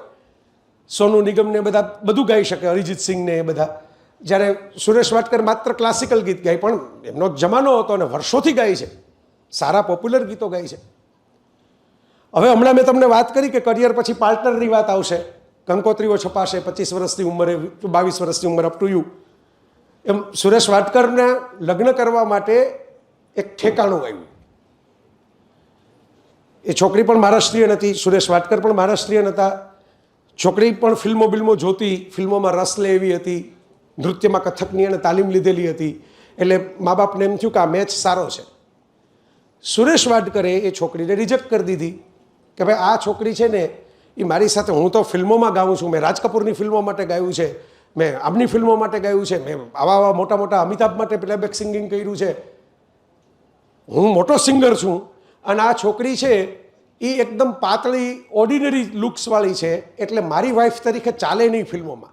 હું કંઈક પાર્ટીમાં જાઉં તો કંઈક શોભે એવી છોકરી જોઈએ. આ બનેલી ઘટના છે, ઓન કેમેરા છે, આ મારી બનાવેલી વાર્તા નથી. વિડીયો સર્ચ કરશો યુટ્યુબમાં મળી જશે સુરેશ વાડકરના ઇન્ટરવ્યુના. ફાઇન. એ છોકરી કોણ એ તમને ખબર છે? જે સુરેશ વાડકરે મારી સાથે ફિલ્મી પાર્ટીઓમાં આવે તો દેખાવમાં ચાલે નહીં એમ કરીને રિજેક્ટ કરી, એ છોકરીનું નામ માધુરી દીક્ષિત. માધુરીની સાવ શરૂઆતની ફિલ્મોમાં જુઓ ને તો પાતળી હતી એકદમ. તો હવે ત્યારે એનો પેલો ગ્લેમરસ લુક કોઈ આપ્યો નહોતો. સુરેશ વાડકરે જોઈને રિજેક્ટ કરી નાખ્યા કે ભાઈ આ તો ના ચાલે આપણે. અને કયા કારણથી રિજેક્ટ કરી રહી સમજવા જેવું છે. રિજેક્ટ તો માણસ કરે, એની ચોઈસની વાત છે, પણ કારણ શું આપ્યું તો કે એનો દેખાવ એવો નથી કે ફિલ્મી પાર્ટીઓમાં હું ભેગી લઈ જાઉં તો સારે શોભે. બરાબર. આ વાત સુરેશ વાડકરે કરી ત્યારે એમના વાઈફ બાજુમાં જ બેઠા હતા. તેણે એમ કીધું કે ये मेरी माधुरी है.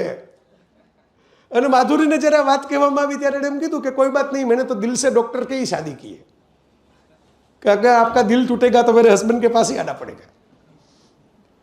આ તો રમૂજની વાત છે, બંને જણાએ સ્પોર્ટિંગલી લીધું. મહત્વની વાત એ છે, આખા કિસ્સો મેં તમને શું કામ કીધો, શરૂઆત કરો ને ત્યારે આપણે રિજેક્શન મળે ખરું. શરૂઆત કરો ત્યારે કેવા છો એ ઇમ્પોર્ટન્ટ નથી, ફિનિશ કરો ત્યારે કેવા છો ને એ ઇમ્પોર્ટન્ટ છે. સ્કોર હંમેશા ઇનિંગ પૂરી થઈ પછી ફાઇનલ થાય, ઇનિંગ શરૂ થઈ ત્યારે તો બધા ઝીરોમાં જ હોય. હવે આ વાતથી માધુરી એમ સ્વીકારી લીધું હોત કે અરે યાર આપણો તો કંઈ લાઈફ જ નથી, આ ફિલ્મોવાળા તેમ કહે છે કે આપણે ચાલીએ જ નહીં. એણે કદાચ પોઝિટિવલી લીધું હશે ને, એણે આપણે કીધું નથી, પણ એને અંદરથી પોઝિટિવલી લીધું હશે ને કે આ લોકો એમ કહે છે કે પિક્ચરમાં અમે ભેગા લઈ જઈએ તો ન ચાલે, તો આપણે એવી મહેનત કરીએ, આપણે એવું કામ કરીએ આપણી જાત ઉપર કે ભાઈ લોકો સ્વીકારી લે, અને પાછળથી જેણે આપણને રિજેક્ટ કર્યા હોય ને 25 વર્ષે હસતા હસતા એમ કહેવું પડે કે હા સોરી હો, એવું ભૂલ થઈ ગઈ અમારાથી. This is inspiration, real life inspiration. કે ભાઈ લોકો કરે રિજેક્ટ, કાંઈ વાંધો નહીં. અમિતાભ બચ્ચનને જ્યારે પૂછવામાં આવ્યું કે તમે હજી કલ્કીમાંય તમે પ્રભાસને ઓવરટેક કરીને પાછા ઊભા રહ્યો છો આ ઉંમરે, એનું સિક્રેટ શું છે? ત્યારે અમિતાભે એમ કીધું હતું કે હું હીરોનો રોલ માગતો જ નહોતો ક્યારેય. મને ખબર હતી કે મારી પાસે એટલા પૈસા નથી, કે મારો કોઈ એવો દેખાવ નથી કે મને કોઈ શમ્મી કપૂર કે રાજેશ ખન્ના કે ધર્મેન્દ્ર જેવો હેન્ડસમ માની હીરો બનાવી દે. હું સાઈડ રોલ જ કરતો, હજી સાઈડ રોલ જ કરું છું, પણ હું જે રોલ કરું છું ને એમાં મારા 100% એફર્ટ્સ નાખી દઉં છું, એટલે લોકોને નાનકડો રોલ પણ હીરો જેવો લાગે છે. કલ્કી તમે જોયું હોય તો કલ્કીમાં એનો રોલ તો સાઈડ કેરેક્ટર છે, મેઇન હીરો તો પ્રભાસ છે, પ્રભાસ વધારે પોપ્યુલર છે અત્યારે. પણ અમિતાભ જ્યારે પડદા ઉપર આવે ત્યારે એ છવાઈ જાય. એ હવે કાંઈ આ ઉંમરે એક્શન ન કરી શકે, એ તો ટ્રીક હોય કેમેરાની, પણ એની આંખમાં જે ગુસ્સો દેખાય કે એની આંખમાં જે ભાવ દેખાય એ જોઈને લોકો એમ કે કલ્કીમાં તો એનું કામ બહુ સરસ છે. At the age of 82, simple formula. હીરોનો રોલ મળે કે હિરોઈનનો રોલ મળે એની વેઇટ નહીં કરવાની લાઈફમાં. જે રોલ મળે ને એમાં 100% એફર્ટ નાખી દેવાના. થશે એવું કે આપણને સાફ સફાઈનો રોલ મળ્યો હશે ને તોય બે જણા એમ કહેશે કે પૈસા અમે તમને ડબલ આપીએ, પણ તમે આ પોતું કરવાનું છોડતા નહીં, કારણ કે તમારા જેવા વાસણ કરવાવાળા, પોતા કરવાવાળા અમને નથી મળતા. આવું બનેલું છે મારી નજરની સામે. જે રોલ મળે ગીવ યોર 100%, જે મળે. ઇન્ટરેસ્ટિંગ છે આ જગતમાં. અત્યારે ભારતને જે $1 ટ્રિલિયન એકેડેમી બનવું, ઇકોનોમી બનવું છે, એ $1 ટ્રિલિયન ઇકોનોમી એનવીડિયા નામની એક કંપની પાસે છે. બરાબર. તાઇવાનથી નિરાશ્રિત તરીકે, રેફ્યુજી તરીકે એ છોકરો અમેરિકા આવેલો, યુઆન જોન્સન, જેના યુઆંગની નામની કંપની છે પોતાની એનવીડિયા. અને મજા એ છે કે આ કેવું છે કે એની એવી કંપની છે કે તમે ચાની દુકાન બનાવો કે તમે કોફીની દુકાન બનાવો, તમે પેંડાની દુકાન બનાવો કે તમે રબડી બાસુંદીની દુકાન બનાવો, દૂધ તો જોશે ને દૂધનો તબેલો એક જ છે. ગ્રાફિક કાર્ડ તમે ચેટ જીપીટીમાં વાપરવું હોય તોય ભલે, અને મેટાના ફેસબુકમાં વાપરવું હોય તો પણ ભલે. સારામાં સારું, મોંઘામાં મોંઘી કેપેસિટીનું, મોટામાં મોટી કામ કરનારું એનવીડિયા જ બનાવે છે. એટલે મોનોપોલી સેક્ટર થઈ ગયું, જેમાંથી એણે કરોડો પેદા કર્યા. વચ્ચે તો એપલને હરાવીને ટોપ ઉપરની કંપની હતી, એનો શેર ટોપ ઉપર હતો યુએસમાં. આ યુઆંગે જ્યારે એન્ટ્રી કરી અમેરિકામાં, ત્યારે તાઇવાનથી આવેલો નિરાશ્રિત છોકરો, રેફ્યુજી કેમ્પ, એટલે એને જે સ્કૂલમાં ભણવાનું મળ્યું ત્યાં એને એ શરતે ભણવાનું મળ્યું કે આ સ્કૂલમાં તમને એડમિશન આપીએ પણ હોસ્ટેલના ટોયલેટ ક્લીન તમારે કરવાના. એણે જ્યારે આ કંપની એની બ્રાન્ડમાં નંબર 1 બની ને ત્યારે જે ઇન્ટરવ્યૂ આપ્યો ને, એ ડેનિઝ નામની એક અમેરિકામાં મેકડોનાલ્ડ્સની જેમ ફાસ્ટ ફૂડની ચેઇન છે, એમાં પેલા ઇન્ટરવ્યુઅરને બેસાડીને આપ્યો. અને એણે એમ કીધું કે આઈ મેં એટલે તમને બોલાવ્યા ઇન્ટરવ્યૂ આપવા કે આઈ મેં વેઇટર તરીકે કામ કર્યું છે ભણતા ભણતા. હું ભણતો ત્યારે મારી પાસે પૈસા ઊભા કરવા માટે, કારણ કે આગલું પાછલું તો વારસો જ નહોતો, એટલે હું અહીં વેઇટર તરીકે કામ કરતો. અહીં જે ટીપ મળે એમાંથી મને કંઈક 2 પિક્ચર જોવા મળતા.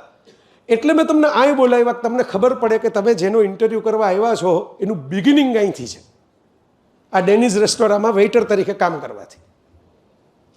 અને એણે એમ કીધું કે આ બિગિનિંગ હતું ને એટલે આ એચિવમેન્ટ છે. આ બિગિનિંગ ન હોત તો એચિવમેન્ટ ન હોત. કારણ કે મારી સાથે ભણનારા ઘણા છોકરાઓને આમાંથી કાંઈ સંઘર્ષમાંથી પસાર નહોતું થવું પડ્યું, અને સંઘર્ષમાંથી પસાર નહોતું થવું પડ્યું ને એટલે એમના સપના કોઈ દી ઊંચા થયા જ નહીં. મારા હતા કે મારે ગમે તેમ કરીને ક્યાંક પહોંચવું છે, તો 2 જણાને ભેગા કરીને કંપની બનાવી, એમાંય ફેલ થયા. પણ એક રીવા નામની ચીપ ચાલી ગઈ. એ ચાલ્યું તો પછી એવી ગાડી દોડી કે આખી દુનિયાની અંદર ગ્રાફિક કાર્ડ ચાલે છે અમારા. 8,865 અબજની પર્સનલ મિલકત છે એની, પર્સનલ. કોની? જેણે ટોયલેટ સાફ કરવાથી અને વેઇટર તરીકે કામ કર્યું હતું એની. તો વેઇટર તરીકે તો બધા આપણે આજુબાજુ કેટલા વેઇટરો છે આ જો ને, એસજી હાઈવે ઉપર તમને ઢગલો મળશે, તો એ બધા 8,865 અબજના થઈ જશે. કારણ કે એમને ક્યાં જવું એ ખબર જ નથી, એ આખી જિંદગી વેઇટર જ રહેશે. ડ્રીમ્સ જે છે એ તમને વિઝન આપે તો ડ્રીમ છે, તમને આગળ વધવા માટેની પુશ આપે તો ડ્રીમ છે. એ થવું જોઈએ, ન થાય એવું નથી, થાય. સપના બધાને મોટા મોટા આવે. લોકોને એમ છે કે ભાઈ આપણે ફરવા જવું તો સ્વિટ્ઝરલેન્ડ જવું. હું અહીં મહેસાણામાં સિલ્વર ઓકથી કંઈ બહુ દૂર ન થાય, મહેસાણા અહીં 60 કિલોમીટર થાય. ત્યાં એક યુનિવર્સિટીની અંદર બોલવા માટે ગયો તો ત્યાં મેં પૂછ્યું કે તમારે મોટા થઈને શું કરવું છે, તો એક છોકરાએ ઊભા થઈને કીધું લગન. મેં કીધું વાહ, બહુ સારી વાત છે. વિરોધ પક્ષના નેતા અને વડાપ્રધાનની ન વિચારમાં આવે એવી વાત છે. આપણે થોડુંક જીકે જોઈએ અમુક વસ્તુઓ માટે, બરાબર. તો મેં કીધું સરસ, લગ્ન કરીને ક્યાં ફરવા જાશો? એટલે ભાઈ મૂંઝવણમાં મુકાઈ ગયા, કારણ કે લગ્ન કરવા છે એટલી જ ખબર હતી. લગ્ન કરીને ક્યાં ફરવા જવું હોય વિચાર નતો કર્યો. આપણે કોઈક કે ચાલો ફરવાની ટિકિટ હું બુક કરાવી દઉં, તો ખબર તો હોવી જોઈએ ને કે શું બુક કરાવું. હું ઘણી વાર હસતા હસતા કહું કે તમે આમ ઘરે જતા હો અહીંથી લેક્ચરમાંથી બહાર નીકળીને કે હાશ છૂટા એમ કરીને, પછી ઘરે જતા હો ત્યારે અચાનક ભગવાન પ્રગટ થઈને તમને એમ કહો બોલ શું જોઈએ છે અત્યારે, ક્વિક 10 સેકન્ડમાં જવાબ આપો, આપી દઉં. તો આપણે એમ કે 1 મિનિટ મને વિચારવા દો, મને મારે શું જોઈએ છે હું નક્કી કરી લઉં, મારે કે આ મારે ડિમાન્ડનું લિસ્ટ બનાવું, ત્યારે ભગવાન ગાયબ થઈ જાય. તો ઓપોર્ચ્યુનિટી તો સેકન્ડોમાં આવે, જ્યારે આવે ત્યારે તમારી સામે. તમને ભગવાન એમ કહે છે કે શું જોઈએ છે હું આપું, પણ ત્યારે આપણી પાસે વિચાર કરવાનો ટાઈમ જોઈએ પાછો, કે ભાઈ તમે સાંજે આવો પાછા તો હું જરાક લિસ્ટ કરીને રાખું શું જોઈએ છે. તો આ વાત એટલા માટે ઇમ્પોર્ટન્ટ હું સમજું છું કે પેલા ભાઈને લગ્ન કરવા હતા, પણ લગ્ન કરીને ફરવા ક્યાં જવું? તો એટલે મેં એને ટીપ આપી. મેં કીધું પેલા યશ ચોપરાના પિક્ચરમાં દેખાડે ત્યાં જવું છે સ્વિટ્ઝરલેન્ડ? તો મને કહે હા. મેં કીધું પાસપોર્ટ છે? તો કે ના. પાસપોર્ટ જ ન હોય તો વિઝા ક્યાંથી મળે? વિઝા ન હોય તો તમને કોણ સ્વિટ્ઝરલેન્ડમાં આવવા દે? એટલે મેં કીધું કાંઈ વાંધો નહીં, 10-15 લાખ રૂપિયા તો છે, કારણ કે ત્યાં જાશો તો પેલા બેંકમાં બતાવવા પડશે. 2 જણા ફરતા હશે તો કંઈ ફૂટપાથ ઉપર થોડા રહેશો ને, ત્યાં સુવાઈ નહીં દે કોઈ ફૂટપાથ ઉપર. તો મેં કીધું તમારે હોટલ બુકિંગ કરાવવું પડશે, જમવા જાશો, CHFના ભાવ પણ બહુ વધારે છે રૂપિયાની સામે, તમે સ્વિસ ફ્રાન્કના ગણો તો.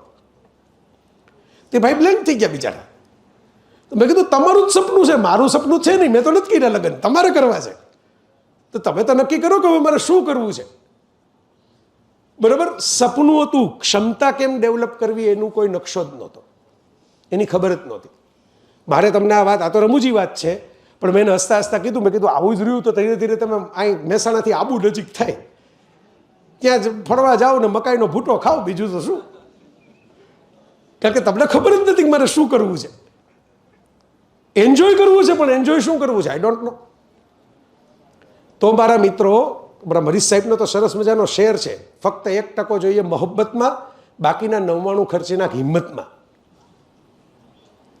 થોડી હિંમત રાખીને અજાણ્યા દરવાજા ખોલવાની કોશિશ કરો.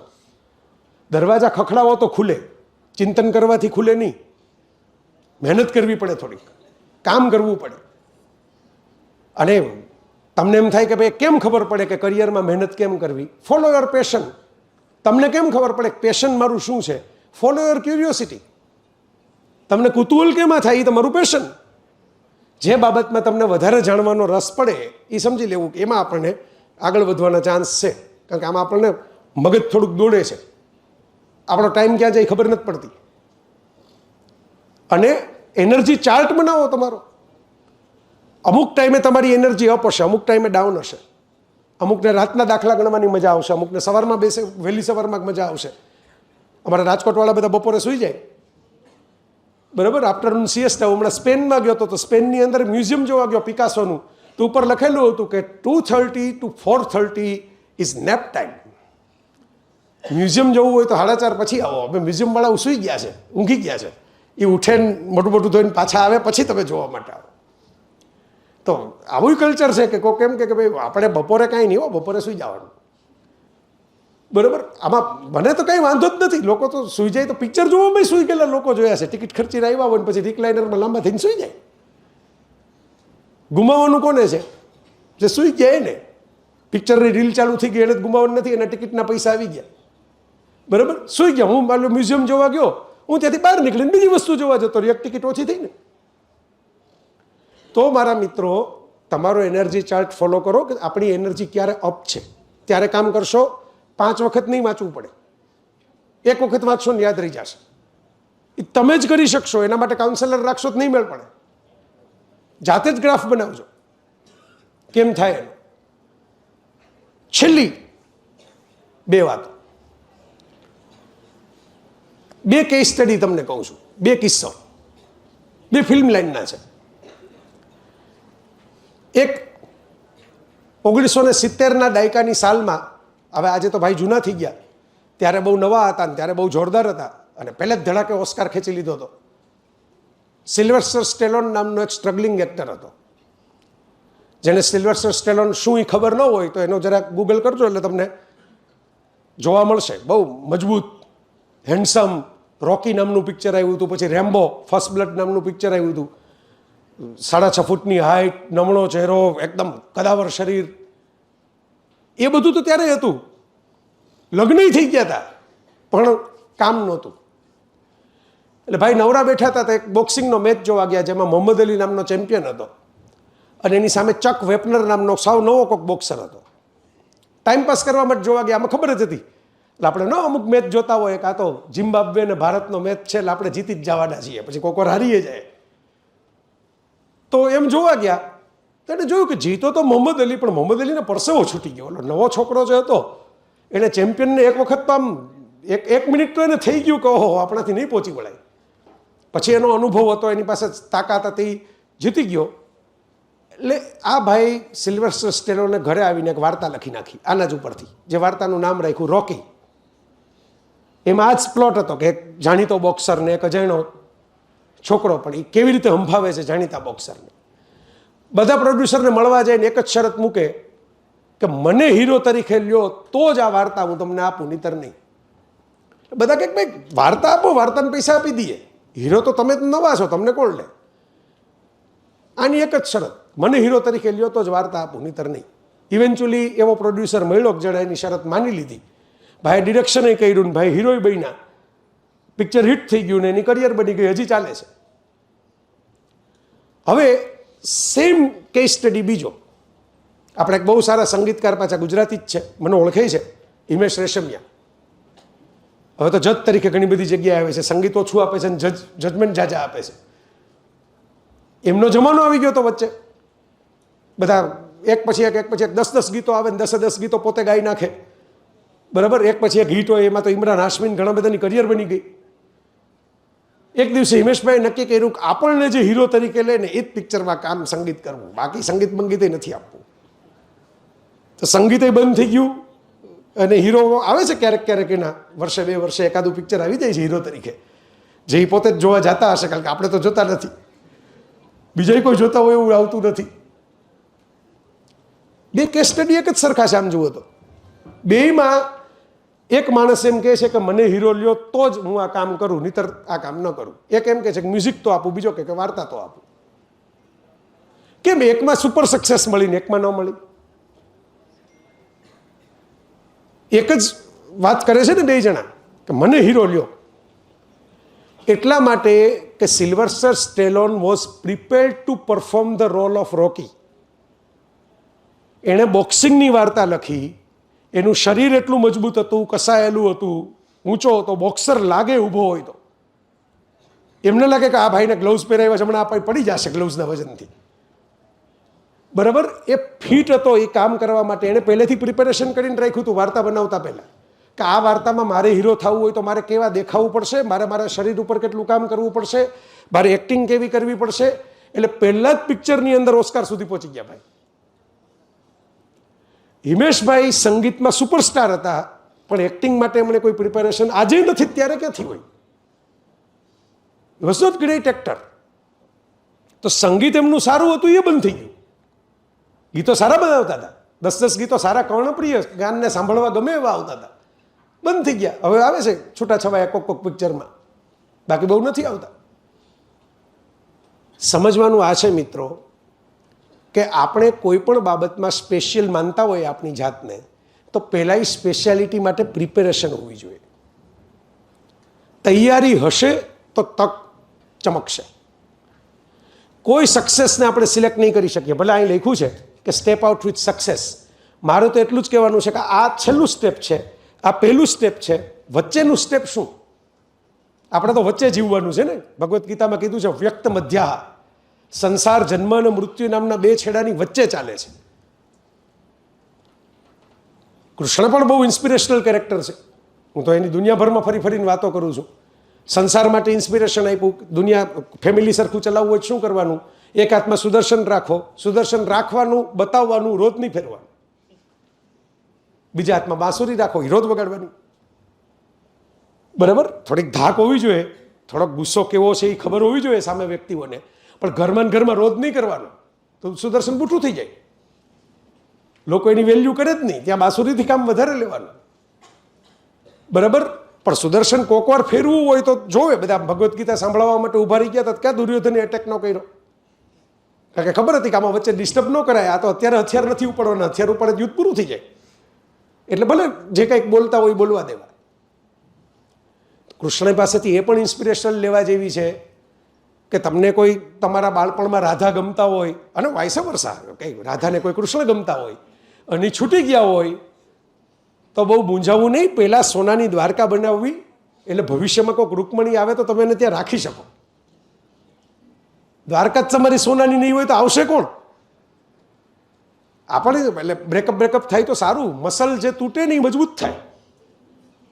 જીમનો નિયમ છે, મારો નિયમ નથી કે બનાવેલો. જીમવાળા શું કામ આપણી પાસે શું કામ કરાવે? જીમમાં જાઓ એટલે મસલ તોડો, બરાબર. વજન ઉંચકો, વેઇટ લિફ્ટિંગ કરો, આમ કરો, આમ દોડો, આમ કરો, તેમ કરો. તમારી અંદર સ્નાયુઓ તૂટશે તો સ્નાયુઓ મજબૂત થશે. તો હૃદય પણ એક સ્નાયુ છે, ભલે તૂટ્યા કરે.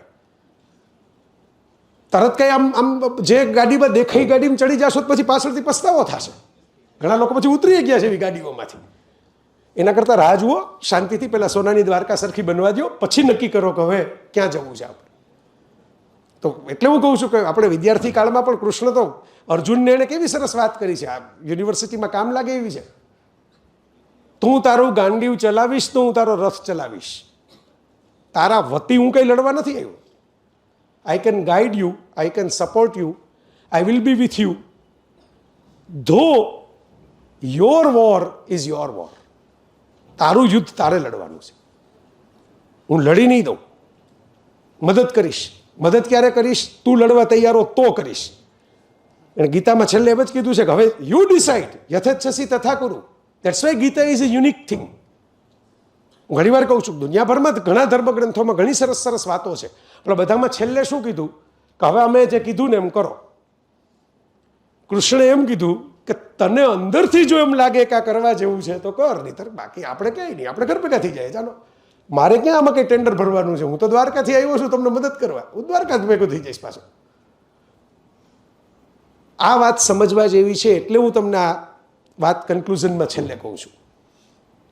વચ્ચેનું સ્ટેપ શું? વ્યક્ત મધ્યા શું? જે રામમાં છે, જે કૃષ્ણમાં છે, કોઈ પણ મોહમ્મદથી માંડીને જીસસમાં, મહાવીરમાં, બુદ્ધમાં, બધામાં જોવા મળે એ સ્ટેપ શું? આઇકોનમાં જોવા મળે એ સ્ટેપ શું?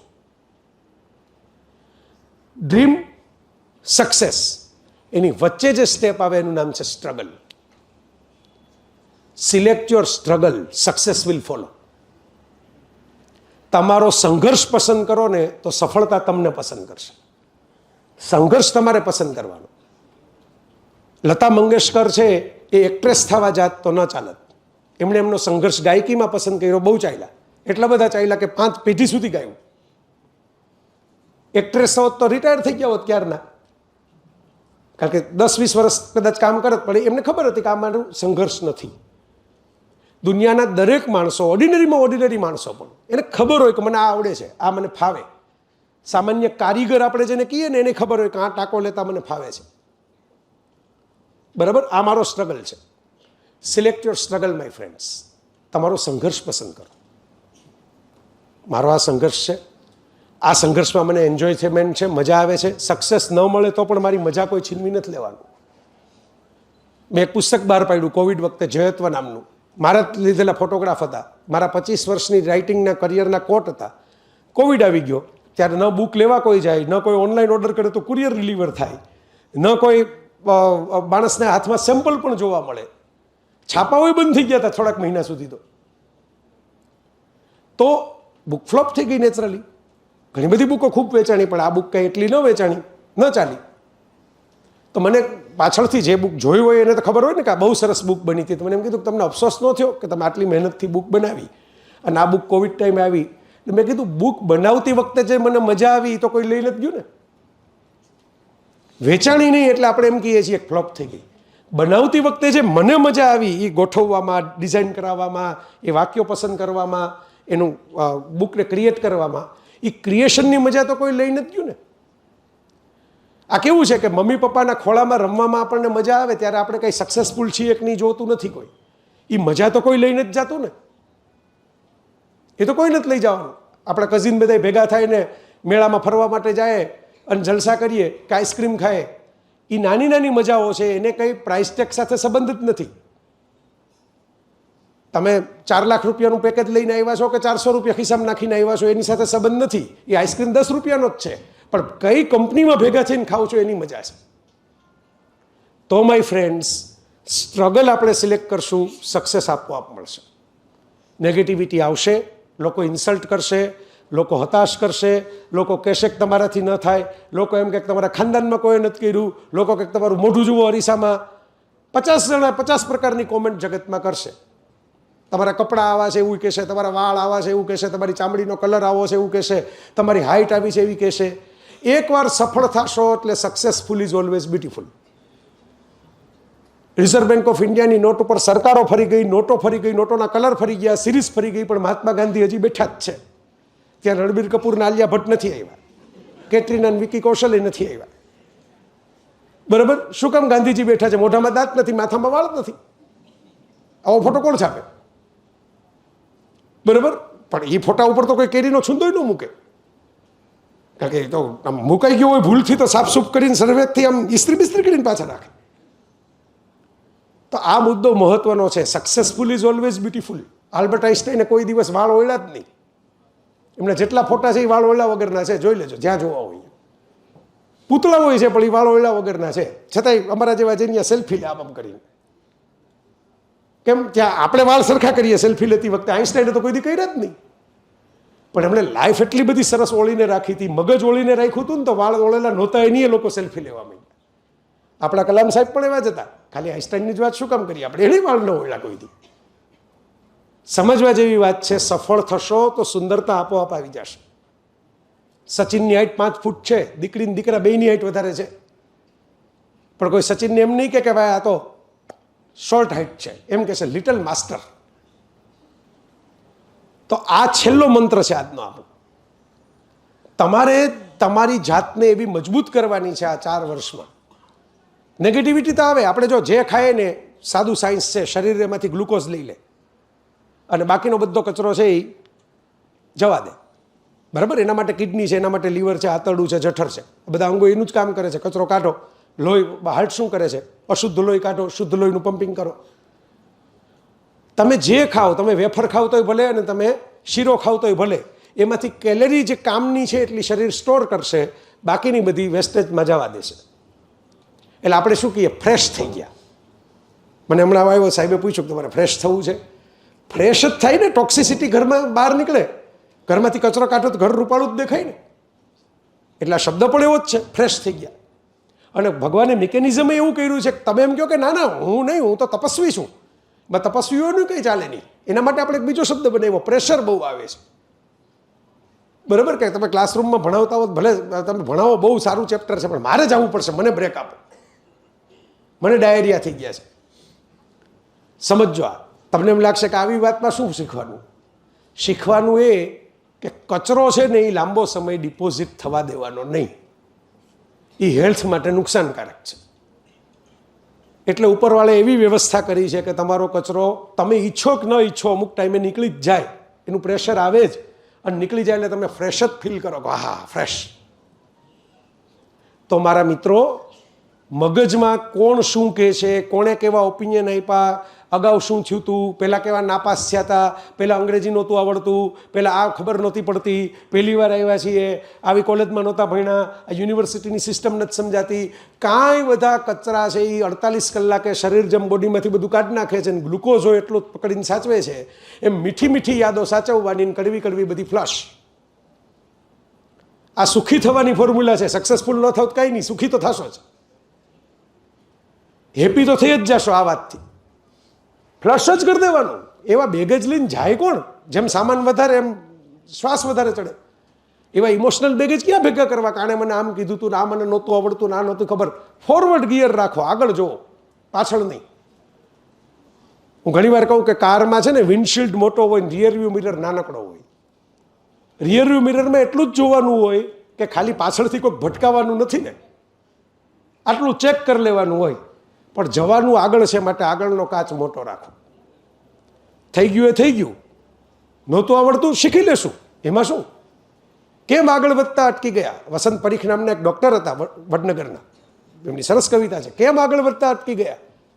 આગળ પર્વત આવ્યો, ખોદીને સુરંગ બનાવો.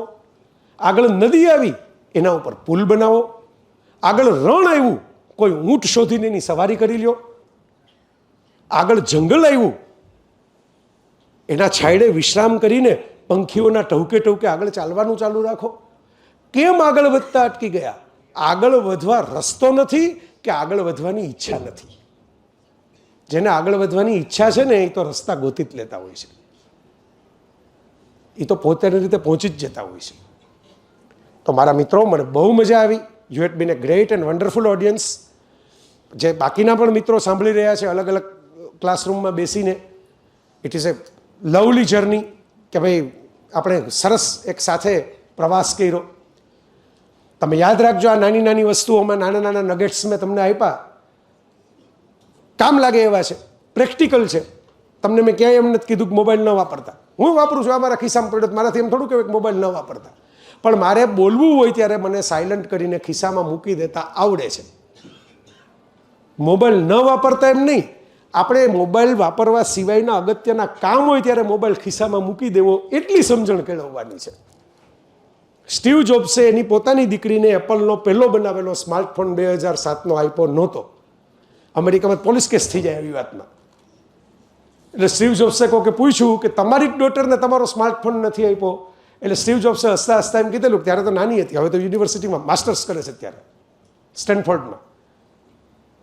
ત્યારે એણે હસતા હસતા એમ કીધેલું કે એને જ્યારે એટલી બુદ્ધિ આવી જશે ને કે મોબાઈલ ક્યારે સ્વિચ ઓફ કરવો, ત્યારે હું એને આઈફોન ગિફ્ટ આપીશ. હજી એટલી નાની છે કે બંધ ક્યારે કરવો નહીં એને સમજણ નથી પડતી, એટલે આ ઉંમરે નહીં આપવું.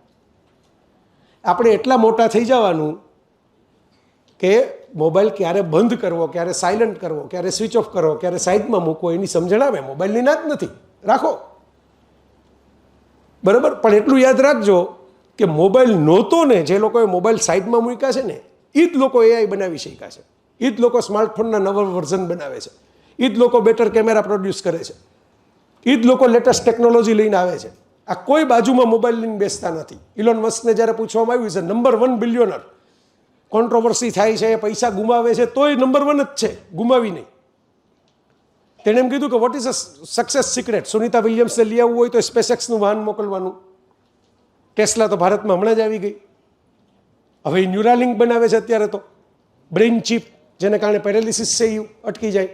હવે જો સક્સેસફુલ થશે તો એણે એમ કીધું કે પેરાલિસિસ નહીં અટકે તો કાંઈ નહીં, હું અંધાપો દૂર કરી દઈશ. મારા પ્રયોગો જો સફળ થશે તો 2029-30માં તમારી પાસે એ ચીપ આવશે કે તમારી બ્લાઇન્ડનેસ જતી રહે. કેવડું મોટું માર્કેટ તમને કલ્પના આવે છે? આખી દુનિયામાં બ્લાઇન્ડનેસ જાય એવી ચીપ તમારે એકલા પાસે હોય તો તમે ટેસ્લા અને સ્પેસએક્સ કરતાં ડબલ માર્કેટ તો ખાલી ચીપનું થઈ ગયું. હજી તો ભાઈને મંગળ ઉપર ઘર બનાવવું છે, હાઇપરલૂપની ટ્રેન ઉડાડવી છે. અલ્ટિમેટ આઇકોન છે, કારણ કે બધું જલસાઈ કરે છે, બોડીએ ફિટ રાખ્યું છે. તો આ ઇલોન મસ્કને હમણાં જ પછી પૂછવામાં આવ્યું કે ભાઈ તમારી સક્સેસનું સિક્રેટ શું? એટલે એણે એમ કીધું કે રીડિંગ, વાંચન. સાઉથ આફ્રિકામાં મારું બચપણ એમ કે એવું હતું કે મા બાપને સારા સંબંધો નહોતા ને, ઇવેન્ચ્યુઅલી મારી માએ ડિવોર્સ લીધા, ત્યારે મેં પુસ્તકો વાંચવાના ચાલુ કર્યા. આ જેટલા સોલ્યુશન કાઢ્યા છે, ઇલેક્ટ્રોનિક વ્હીકલના હોય કે સ્પેસએક્સના રોકેટના હોય, હું બેમાંથી એકેય ભણ્યો નથી, પણ બેના સોલ્યુશન હું એટલે આપી શક્યો કે વાંચી વાંચીનું શીખી ગયો કે આ કેમ થાય, આ ડિઝાઇન કેમ બને, આમાં ફોલ્ટ ક્યાં આવે છે, ફોલ્ટનો સુધારો કેમ કરવો.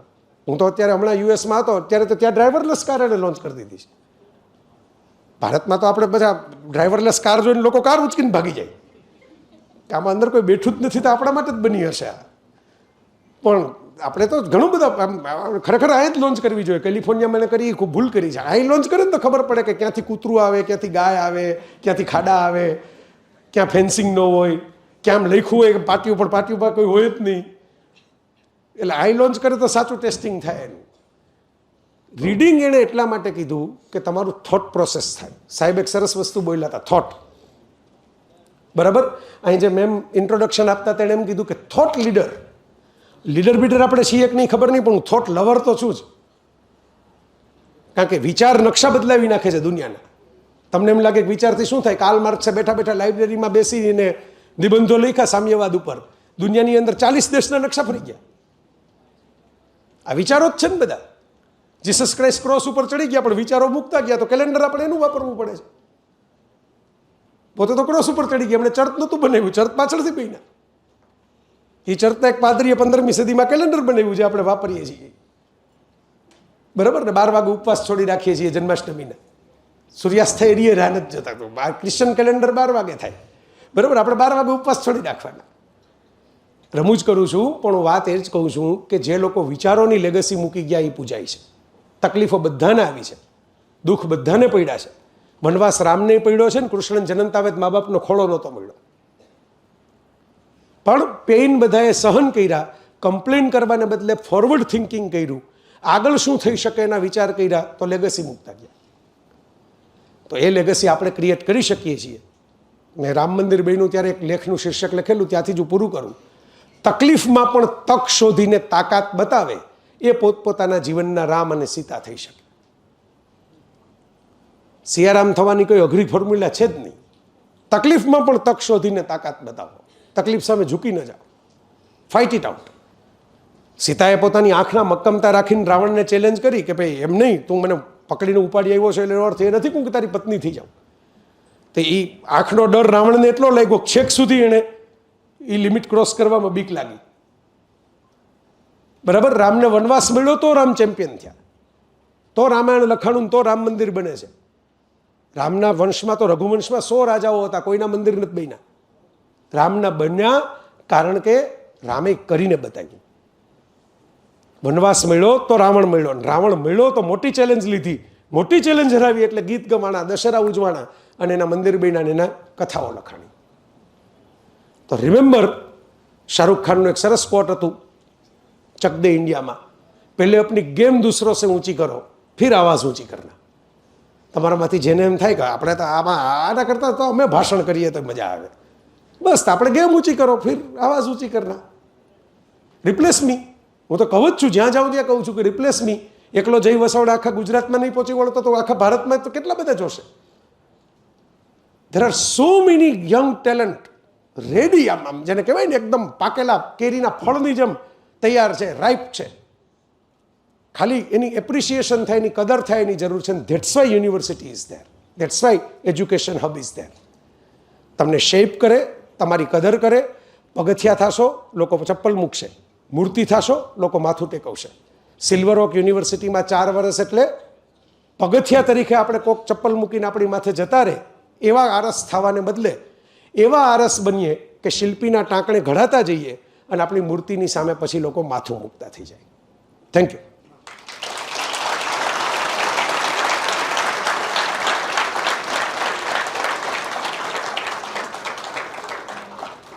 કોઈને કંઈ ક્વેશ્ચન હોય તો યુ કેન, અધરવાઇઝ મને ખબર છે ક્વેશ્ચન તો ઘણા બધા હોય પણ લોકો પબ્લિકમાં નથી પૂછતા. બાજુવાળાને પૂછે કે આ એક સવાલ હતો પણ હવે અત્યારે પૂછવું નથી, અત્યારે મોડું થશે જમવામાં.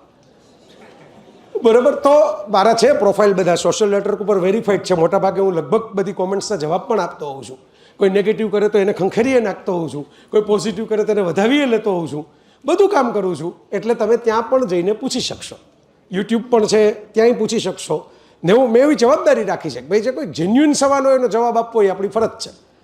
અને એમાં વચ્ચે કોઈક ડિસ્ટર્બ કરવા આવે તેને આપણે દૂર રાખવા, એની વાડ બનાવવી એ પણ આપણી ફરજ છે. બરાબર? ખેતી કરવી હોય તો પછી વાડે બનાવવી પડે, નહીંતર તો ખેતી થાય જ નહીં. બધું લોકો કાં લૂંટી જાય ને કાંઈક ચરી જાય. So my friends, it's open everywhere. બધું વેરીફાઈડ જ છે. ગૂગલ કરશો એટલે બધું મળી જશે. Thank you.